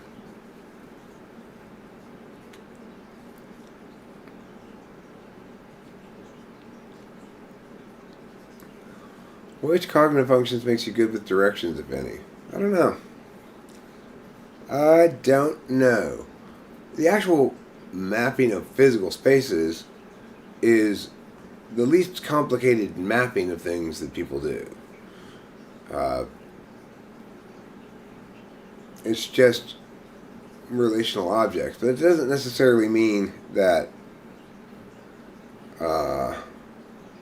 that people who are good at more complicated kinds of mapping, for which mapping is really a metaphor for what maps do to physical space, right? So what cognitive functions does to identity,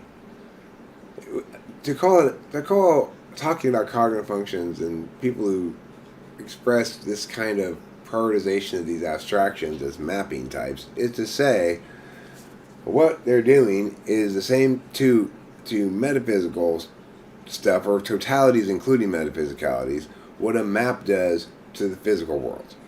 It's a metaphor in that regard, but it's an effective metaphor because people don't tend to think of inherently as of non-physical spaces foremost as things needing mapping. Emotions don't need much mapping for you to understand them.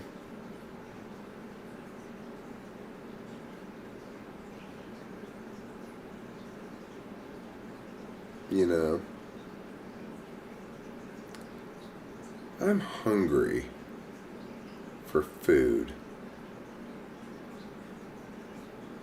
Being hungry for food makes me consider possibly acquiring some food to cook or prepare in some fashion and then eating it.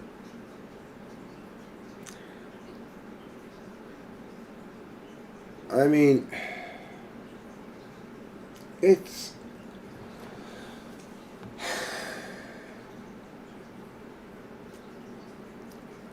asking people to accept as an explanation something that's kind of counterintuitive. Our most intuitive understanding of things is that each of us is a similar example of the same thing moving through a common physical space. And cognitive function says, not really.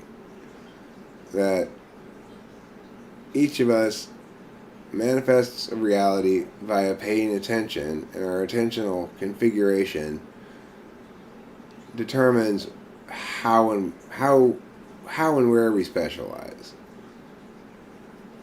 Naturally. Circumstance then is either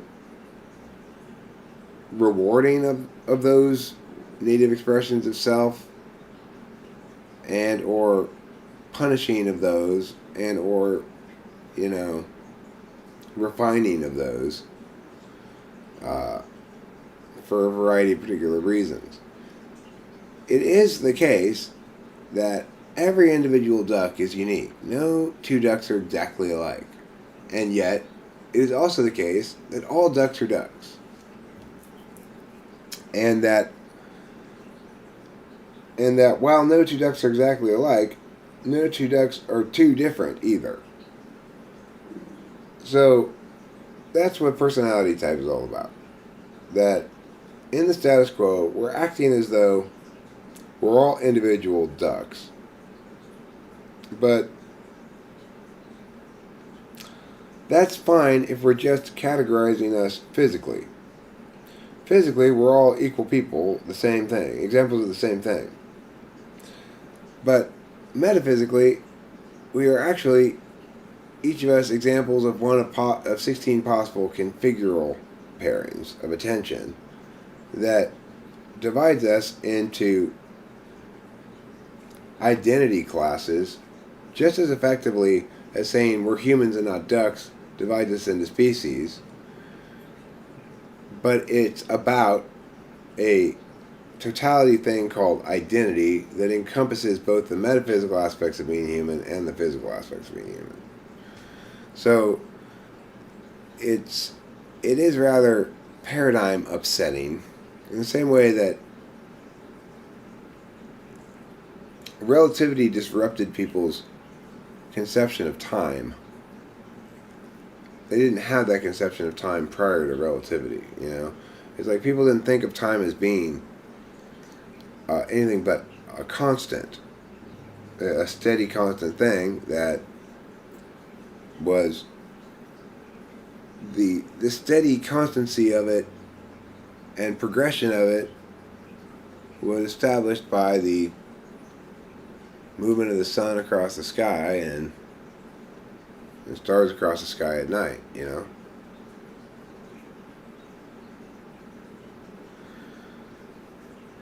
I mean, Alien 60, cognitive functions, that question, how do cognitive functions get their validity? Well, the thing is, most explanations of cognitive functions are not valid at all.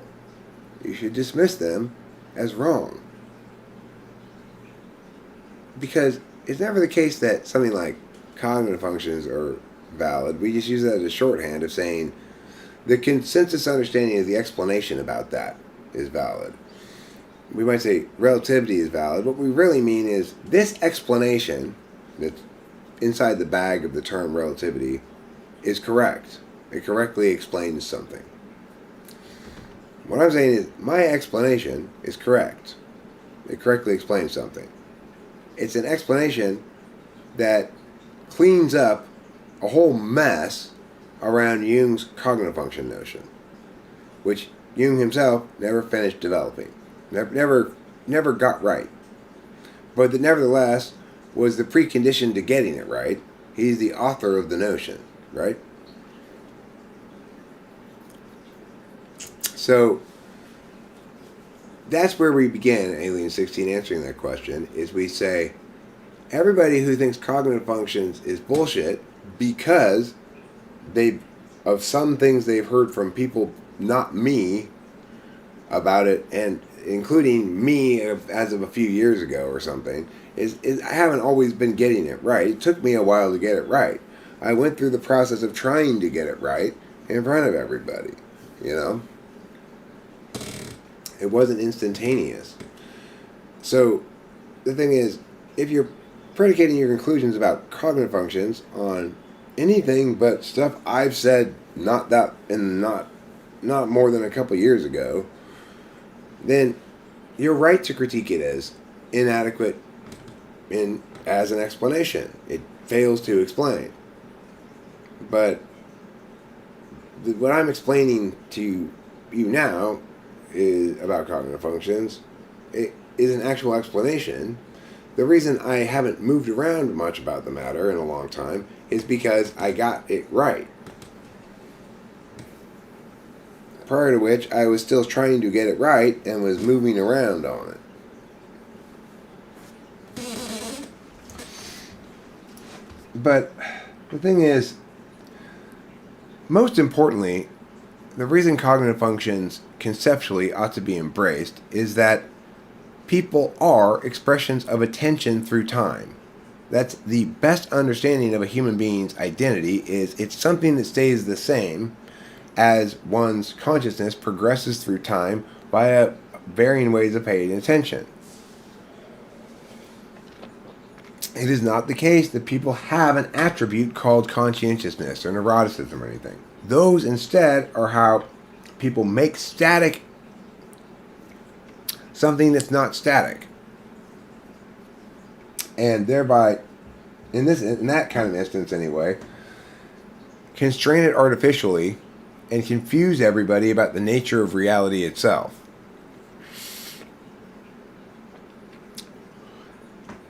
Personality is the parts of a person that stay the same throughout their whole life. And the only parts of the person that stay the same throughout their whole life are their habits of paying attention. Because those are the building blocks of identity itself. Reality itself is assumed by identity for the reason we articulated earlier. Bada bing, bada boom. It explains everything. In part because also it has a prime directive. Each attentional configuration is a strategy towards attaining the prime directive, which is to say, closing the gap between expectations and reality. It seems to be the only commonality, the only common value that all people have is closing the gap between expectations and reality. Being more right about predicting the future, basically.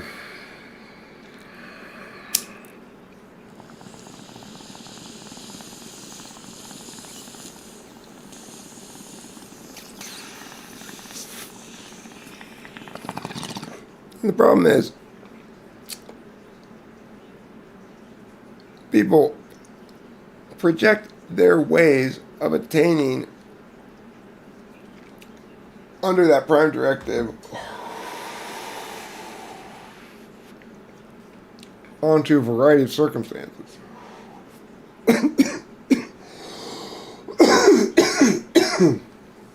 Because we approach the universe attentional stack first, rather than universe first,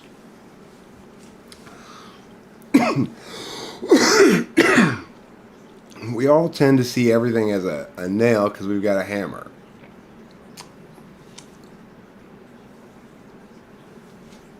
A type like mine that's least particularist, that's universalist in 1 and universalist in 2, is most capable of recognizing when, at the frame level, like when occurrences aren't, when your strengths aren't the right ones for a given setting, or just the question of what's the right approach to something, like in general, is kind of a framing question. So it requires for you to draw calculations about realities unlinked to particular interested parties to be accurate in calculating the public stuff, which includes explanations for things. Explanations are bits of public discourse that either take hold or don't, ideally because they're more or less correct. But that's not doesn't necessarily go like that. It's a challenge because what's your stance on truth, or am I a pragmatist? I mean, I've explained what truth is before, but I'll explain it again for you. First and foremost, we remember that truth is a term, an adjective or a noun, that links to statements, that describes statements. So only a statement has a truth value, and its possible truth values are true, false, and no truth value. Statement like, my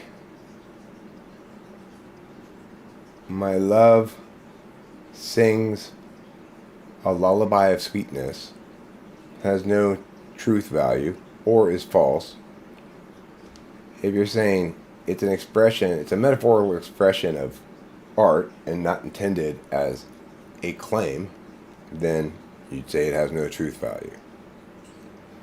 So we begin by describing how truth manifests in linguistic events. It manifests like that.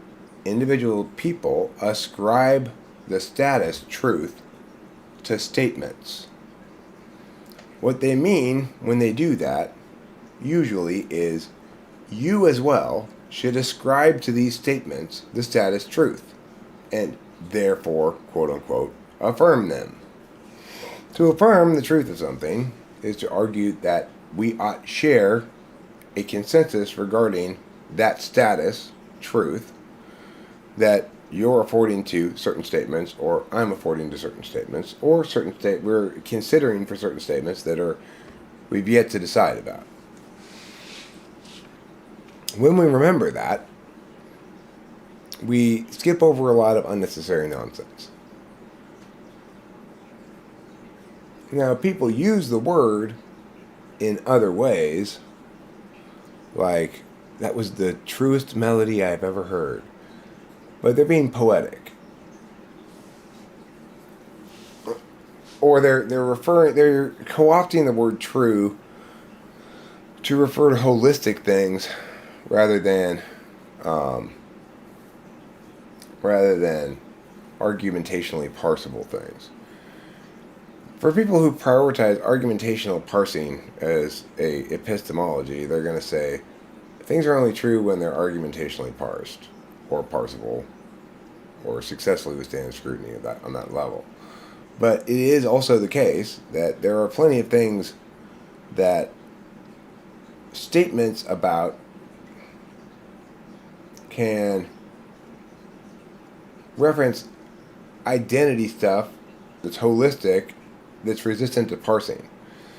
So just because I can't explain to you exactly how and why, or give you a single test that you can use every time to guarantee, no matter how much I set up the circumstances to make that test not work, that test is going to distinguish between a dog and a human. But the fact is, it doesn't change the truth of the fact that those are all people and those are all dogs, and we haven't accidentally mixed some in with the wrong group. It's because it just is a combination of different things that comprise a holistic NI reality that we just know those are people and those are dogs and there's no confusion, right? Those holistic realities do exist. Those truths do play a role in explanations sometimes. And it's acceptable to identify them as such and have observational agreement about them and work from them, because it's not possible to have a complete explanation that's entirely parsable without referencing at least some aspect of the emergent quality of NI holistic things as determinate in some matters. In the same way that math can't explain everything without irrational numbers.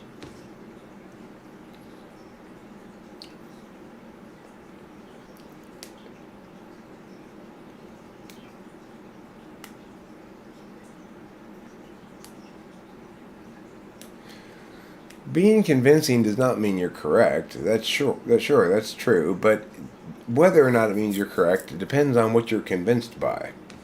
So, if you're convinced by my calm demeanor and articulate presentation, then you're subject to being convinced by me and anybody else who can imitate those things.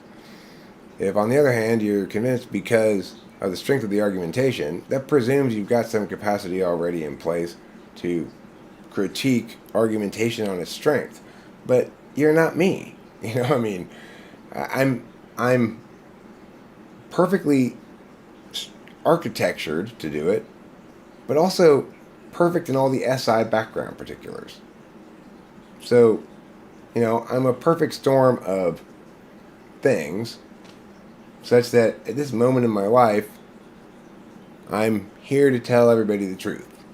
And what I mean by the truth is I'm here to explain everything to everybody all the time. And you maybe go like, I don't like the fact, Eric, that you think you get to be the explainer of everything. That you're like the gauge of all knowing or something. Like Ken really told me. You're not the gauge of all knowing. It's fantastic. I do think I'm the gauge of all knowing, don't I? Ay. Well, I don't know what to tell you about that. It's like, if anything real is being done at all by thinking and explaining things, then why wouldn't it be the case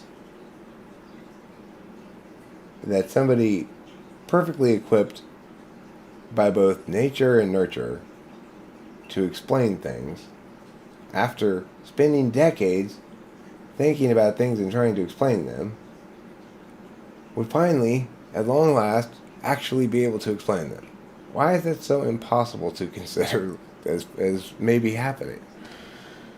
You know, it's like, I don't have any other explanation for that. It's the natural consequence of who I am plus circumstances that just played out like that. People don't like that, though. The thing is, if you are, like, special in some way, you're not allowed to say that. But it inevitably becomes a question that people present, which is, well, why should we prefer your explanation over anybody else's? And it's not just that my explanation is preferable on its parsability metrics, but people also want an explanation of, but why and how is your explanation better than other people's? That I can understand not by having to understand your whole explanation. And the answer is, well, I'm a perfect storm of things to make the right explanation of this. So that's the answer to that. But then people go, no, you're just thinking you're all full of everything, and you're like, oh, I'm Eric, I know everything, and we hate you so much. I'm like, oh yeah, I hate me too. Join the long line to the ladies' room, ladies. Long line to the ladies' room of self-hatery. I just listened to an argument for pragmatism truth, and it sounded pretty convincing, to be honest. It's like a counterattack on making truth highly just or something like that. Well, I mean,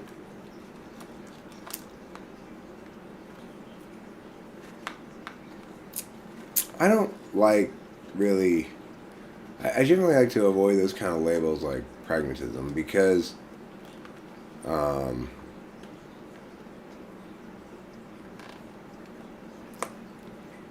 what I try to do first and foremost is accurately describe how things are. And then compare it against other possible ways that things might be. Trying to make points in a vacuum where you have no part that stays the same and part that changes is just a pantomime of meaning making.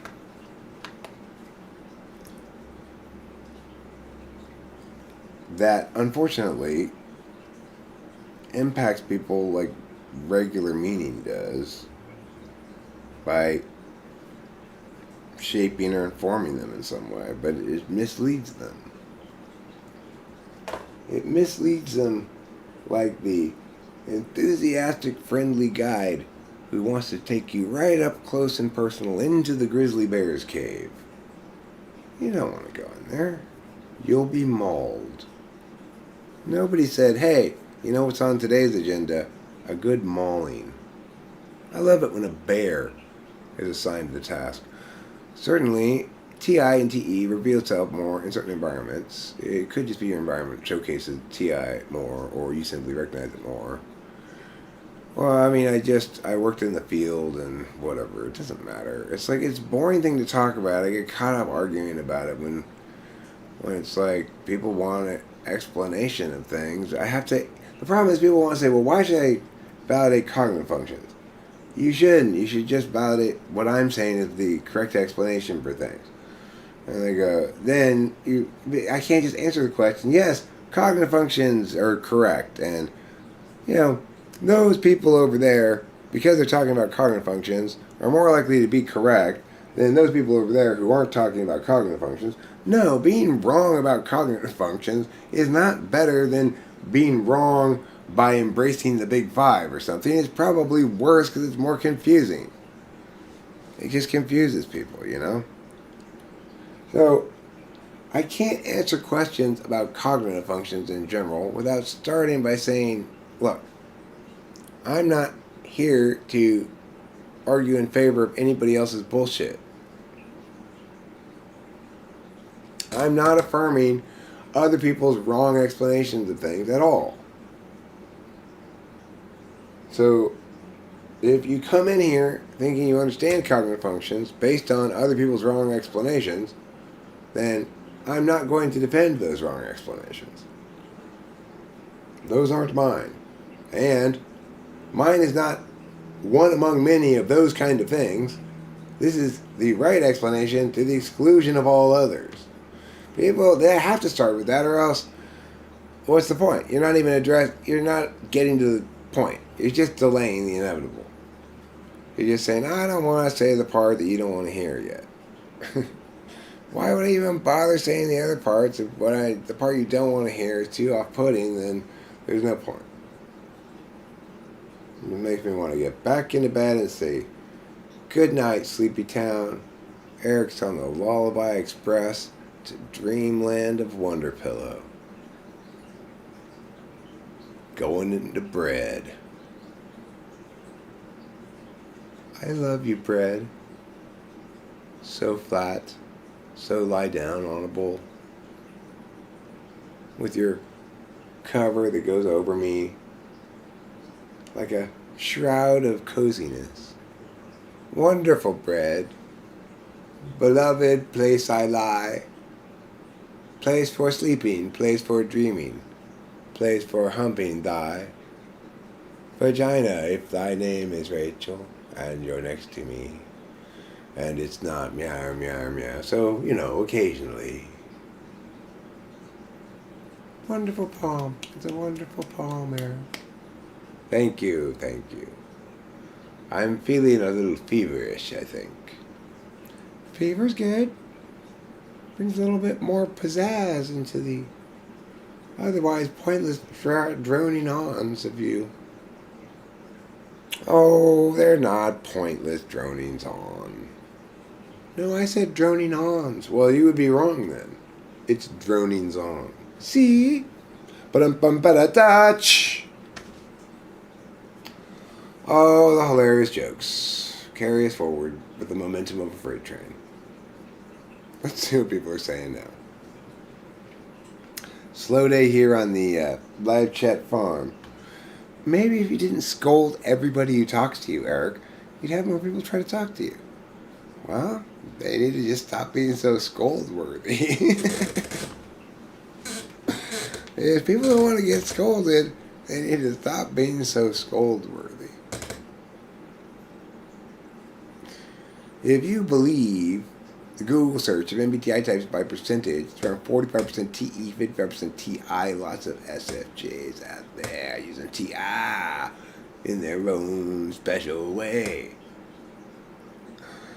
That's what I'm always thinking. Well, witnessing political debates, lol. Well, SFJs are, in my definition, FE users and not TI users. I think fly guys got a point right there. You guys, if you're going to call them one, you say whether they're the FE kind, not the TI kind, because they're ESFJ or they're ISFJ, so the FE's above the TI either way. Yeah.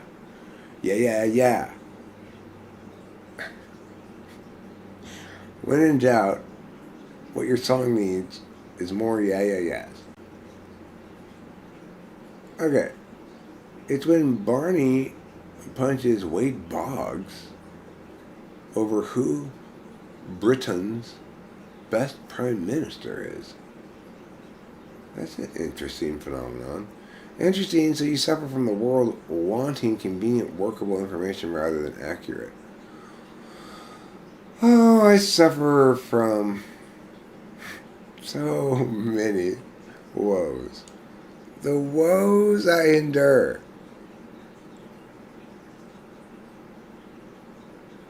The wrongnesses I see that befoul my eyes and incur upon me great heapings of woe. I did not say that. I was just musing speculatively about you and your type in an irresponsible fashion.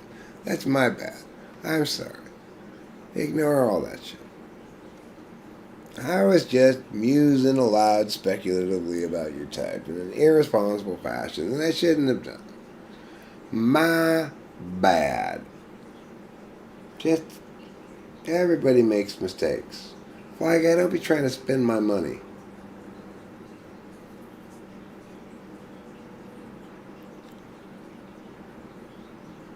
Two ideologues go to a bar.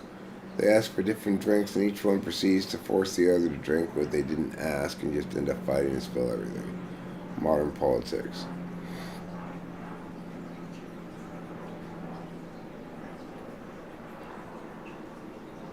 That's pretty good. Pretty good, Carlos Paiva. Paiva? Paiva? Paiva. Paiva. Paiva, I barely know you.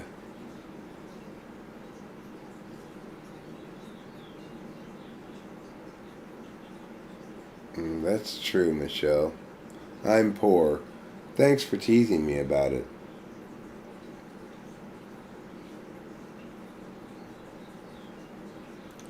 Is that your initial reaction to such things? I suppose so.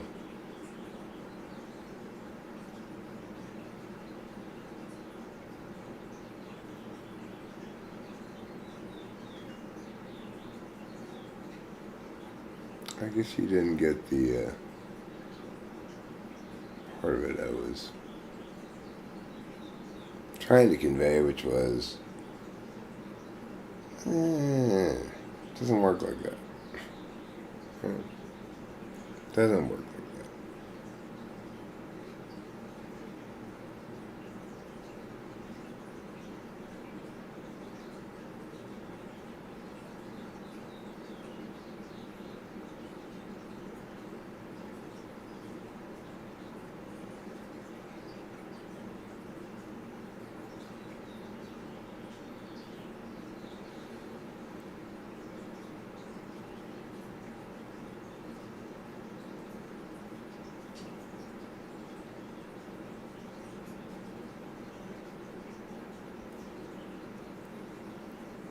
Anyway, I'm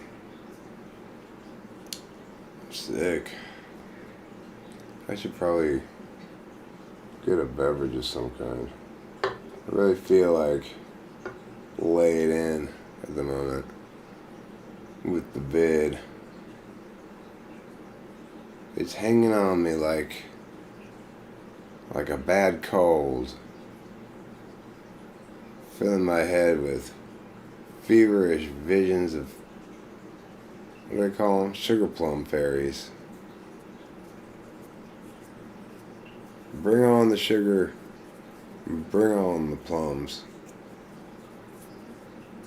I don't need the fairies. They'll get their sparkle dust all over me. I guess I'm gonna, I don't know what I'm gonna do right now. I feel like, man, I don't really feel like making anything. I should at least get up and refill my coffee. I've run out of all of my I guess you'd say,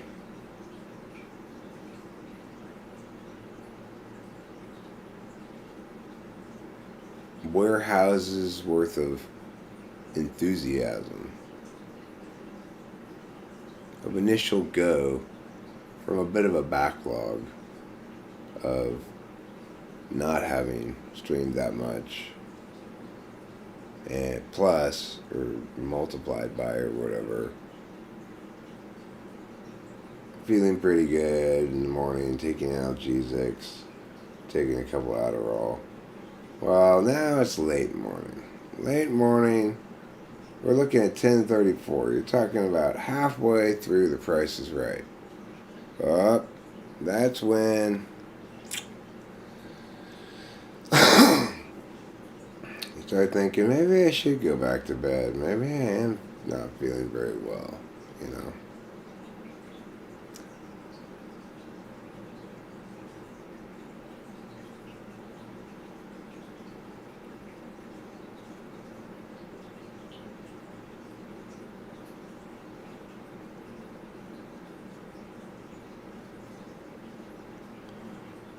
Yeah, Zizek might be a ENFP. I haven't really read him that carefully. I probably jumped to some conclusions about him. I've said in the past he's an ENTP, and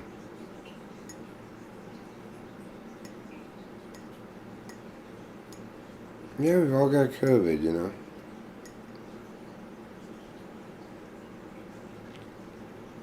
Good thing I wasn't counting on the vaccine to save me.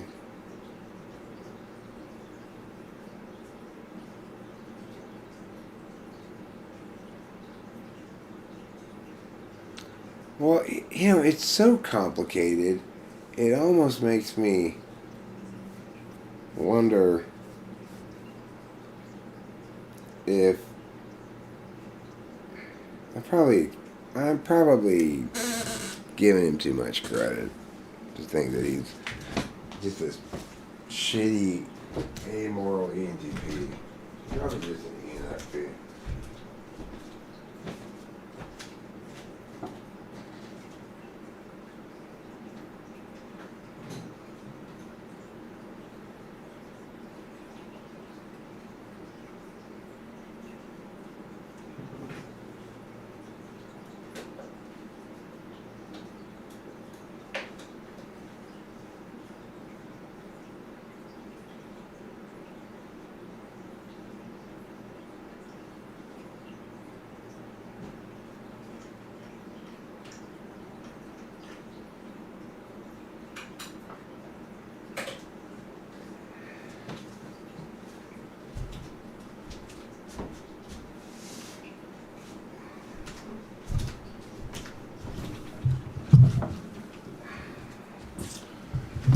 Well, I'll be wrapping it up shortly, but I suppose I'll play a song or two before I go.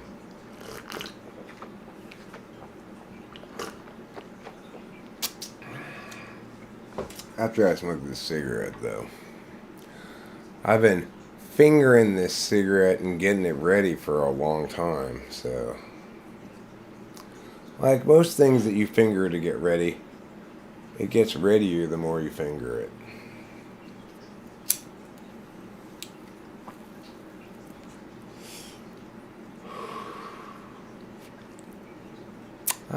Smoking COVID, whatever. COVID can smoke on this, you know? Why do people assume that COVID likes it better when their lungs have smoke in them? Like, why do we assume that's the case? Maybe COVID doesn't like the smoke. Right?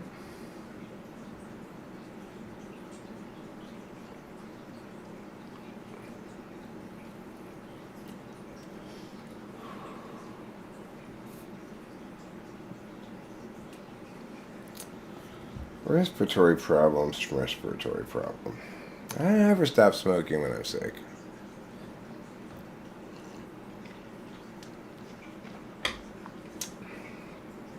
If I started having trouble breathing, that means I have to go jogging around the block.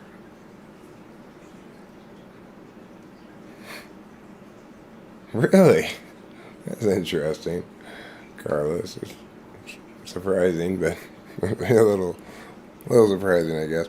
People assume that we're just dealing with, well, your lungs are more vulnerable to COVID because of your smoking makes them more vulnerable to things or something. But no, that's the norm, right? It's like my lungs normally get smoking. They'd probably act up if they didn't get it, right? I know the rest of me would.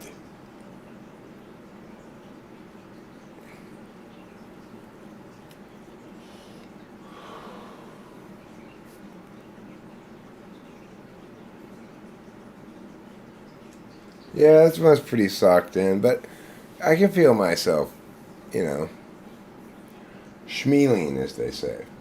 Schmealing means healing, but in a schmeally way. By schmeally, I mean maybe you're healing, maybe it's wishful thinking. That's what I mean.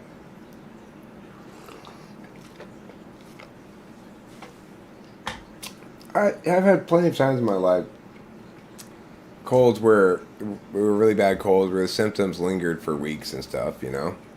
I've had that before, plenty of times. So it's not unprecedented or anything. I don't feel like I'm gonna die or anything. I'm feverish and I've got Betty COVID eyes. Betty COVID eyes.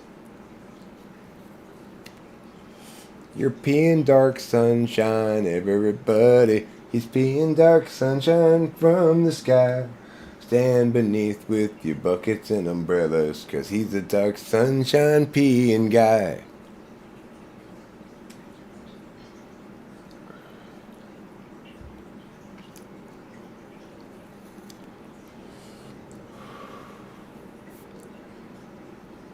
Only abnormal people seek to understand the truth of every fact like a child who never stops asking why. You say some wise things, Fly Guy. Sometimes I say, hey, Fly Guy, you're a pretty fly guy. And other times I say, why, Fly Guy? Don't be a why guy. Those are my two reactions to you usually. Yes, you do. But you discover that it tastes like vanilla syrup. Why, that's the flavor of vanilla syrup, with a tart tang of dark sunshine.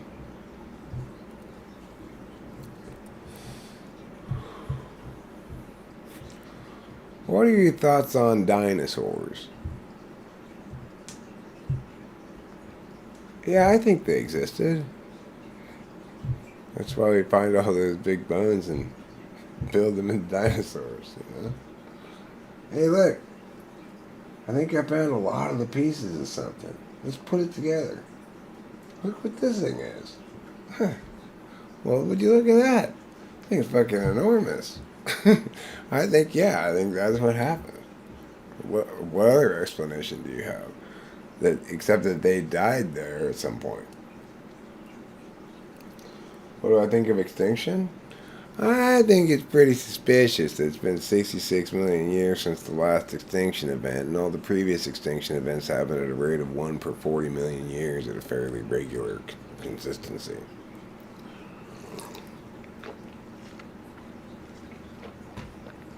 I think that suggests that this is some kind of simulated game thing somebody's playing and has to start over until they get it right finally. They're trying to get intelligent life somehow to manifest.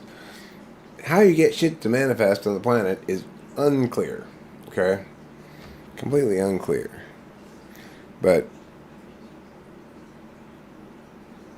you know, the thing he started, just the first time, like, turned into just nothing but corals. Like, okay, I get it. You're a coral. And you're a plankton, and that's all I got. There's nothing but corals and plankton everywhere you look. I'm tired of corals and plankton. Meteor, boom. Alright, let's try this differently this time. Now, if I put it like this, okay, well, moss is cool. Moss is pretty cool. Lichen, huh? I got some lichen. That's cool, I guess. I was able to get coral again. And plankton. So I'm making some progress. But why can't I get any animals? Start this shit over. I think I need to do this differently. Meteor, boom. Every 40 million years. Working his way up. Finally, goes, okay. Look, I finally got animals. I got big ass animals. Look at these fucking things. I got these huge ass things with these tiny arms. They're roaring around. This is what I'm talking about. This is the action. This is the excitement. He just is chilling there watching that for a while, and then he realized, no, Rachel's never punched me during sex. What a ridiculous question. No, she's not. Regardless, don't ask questions like that. Nor have I ever punched her, okay? We don't punch each other in any context. There's zero punching going on between me and Rachel, okay? You don't have to put anything after that. At all. There's no punching going on, okay? For fuck's sake. Talk about a disruptive question.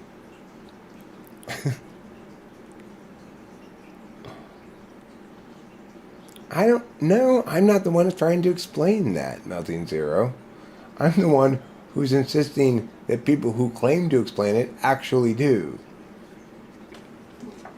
If I had an explanation for you, I'd provide you that explanation, but I don't need to provide you that explanation to tell you that their explanation is not an explanation.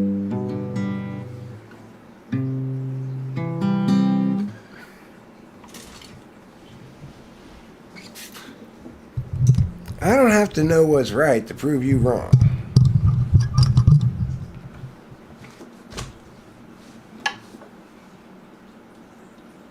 Nobody has an explanation.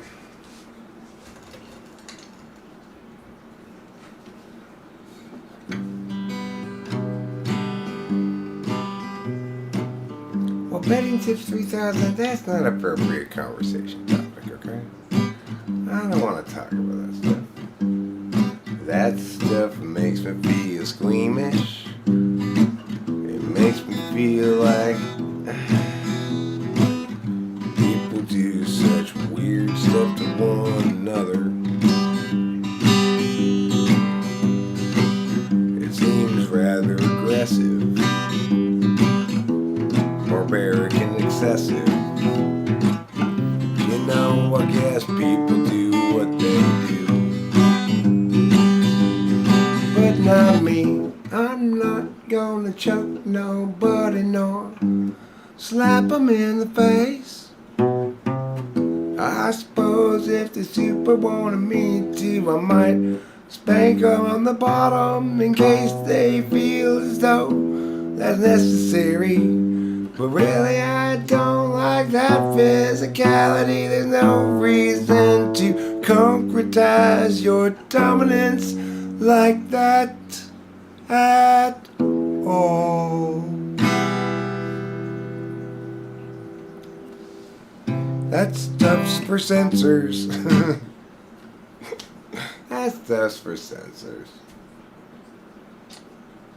Those games aren't fun. They entail too much jostling. Sex shouldn't be that meowy. Involves too much meow.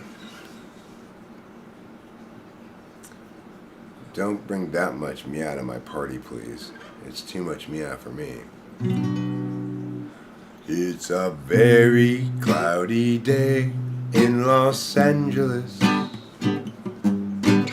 And today we run out of time. Struggles past, troubles still to come. The day is nearly done.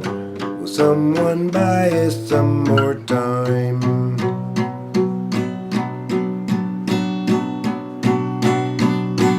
Cloudy day in Los Angeles.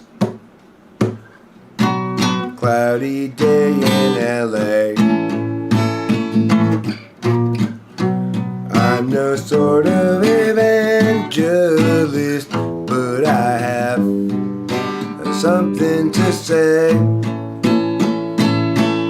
Life can strangely be forgiving to those who stay awake all night, and voices mostly claim they'll try to stop your will to fight. But whether I'm supposed to be here or just be soon forgotten, noise is sort of based on what I see here, and also on what I avoid. It's a very cloudy day in Los Angeles, and today we run out of time. Struggles past, troubles still to come. The day is nearly done. Will someone buy us some more time?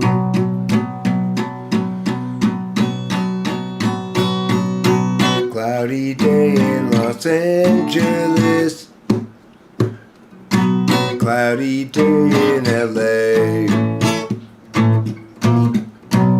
I'm no sort of evangelist, but I have something to say. Something to say. Well, that was pretty good. Who's fucking me now? Okay, you guys need to stop constantly fucking me every time I turn around. It's not okay. You know it takes me a long time to notice.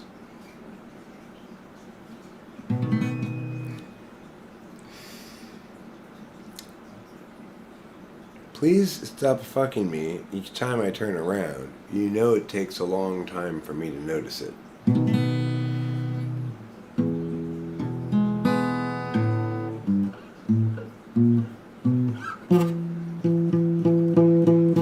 Ha-cha-cha-cha, ha-cha-cha-cha. Welcome to Hoarder Cheese and the Ha-cha-cha-chas. I'm Hoarder Cheese, your host.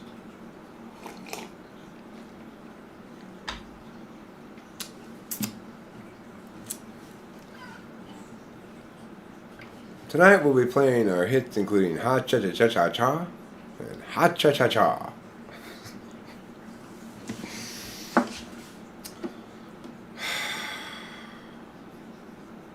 I'm feeling at best 2 parts of a Ha-cha-cha-cha right now, I think. I don't know if I'm feeling more than 2 parts Ha-cha-cha-cha. And ideally, who's going to be the sausage in my buns?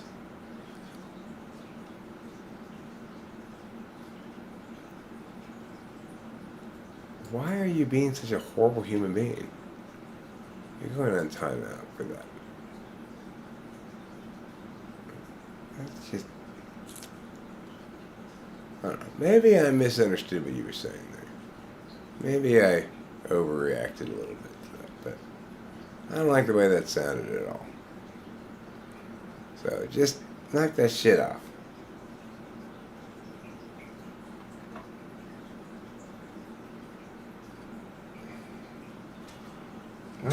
Maybe you legitimately thought that was supposed to be like reassuring to me or something. I don't know. It didn't play like that. So, made me mad. You're being too hentai about my ritual. And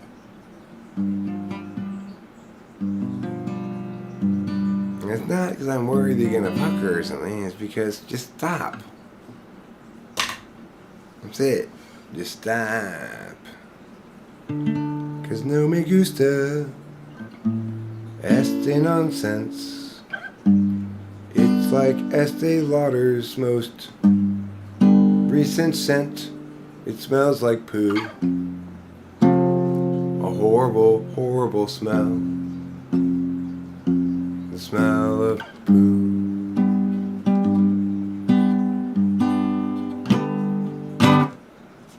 That's what I have to say about what you have to say about whatever. So, take that. And that.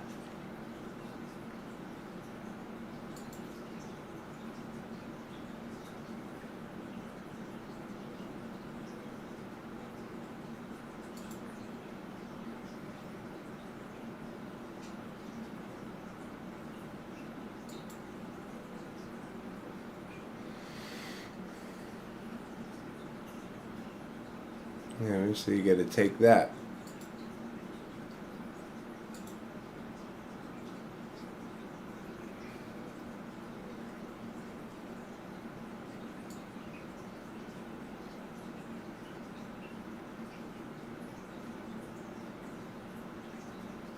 Alright, here comes another song.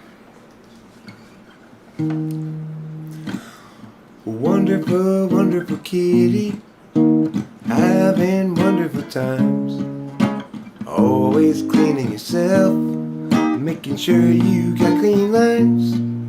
Wonderful, wonderful kitty, such a fabulous soft friend. And now it's wonderful kitty petting time again.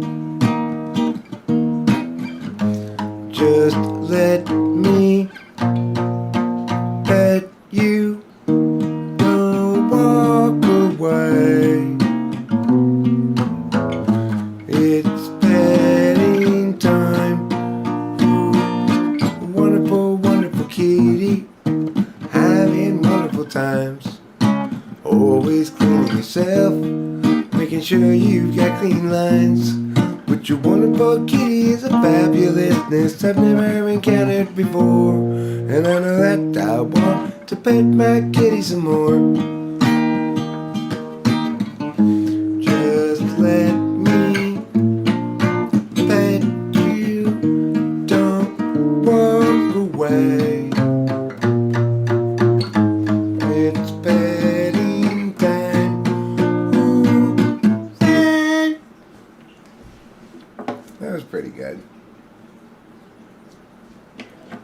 Having accomplished the amazing feat of pretty good, Eric put his guitar away and folded up his live stream tent for the day. At least for the morning, he said, checking himself before committing to something later. I've got a 1 o'clock. That reminds me, I got a 1 o'clock typing today. I do have something I have to do today. It's called work. So, sometimes that happens. Every once in a while, you go, oh, that's right, I gotta do a little bit of work. Oh, well. That's why God created the blues. So I have something to sing in my times of woe. Goodbye, everybody. I love you. Good night. Don't forget to have sweet dreams. And don't fight among yourselves.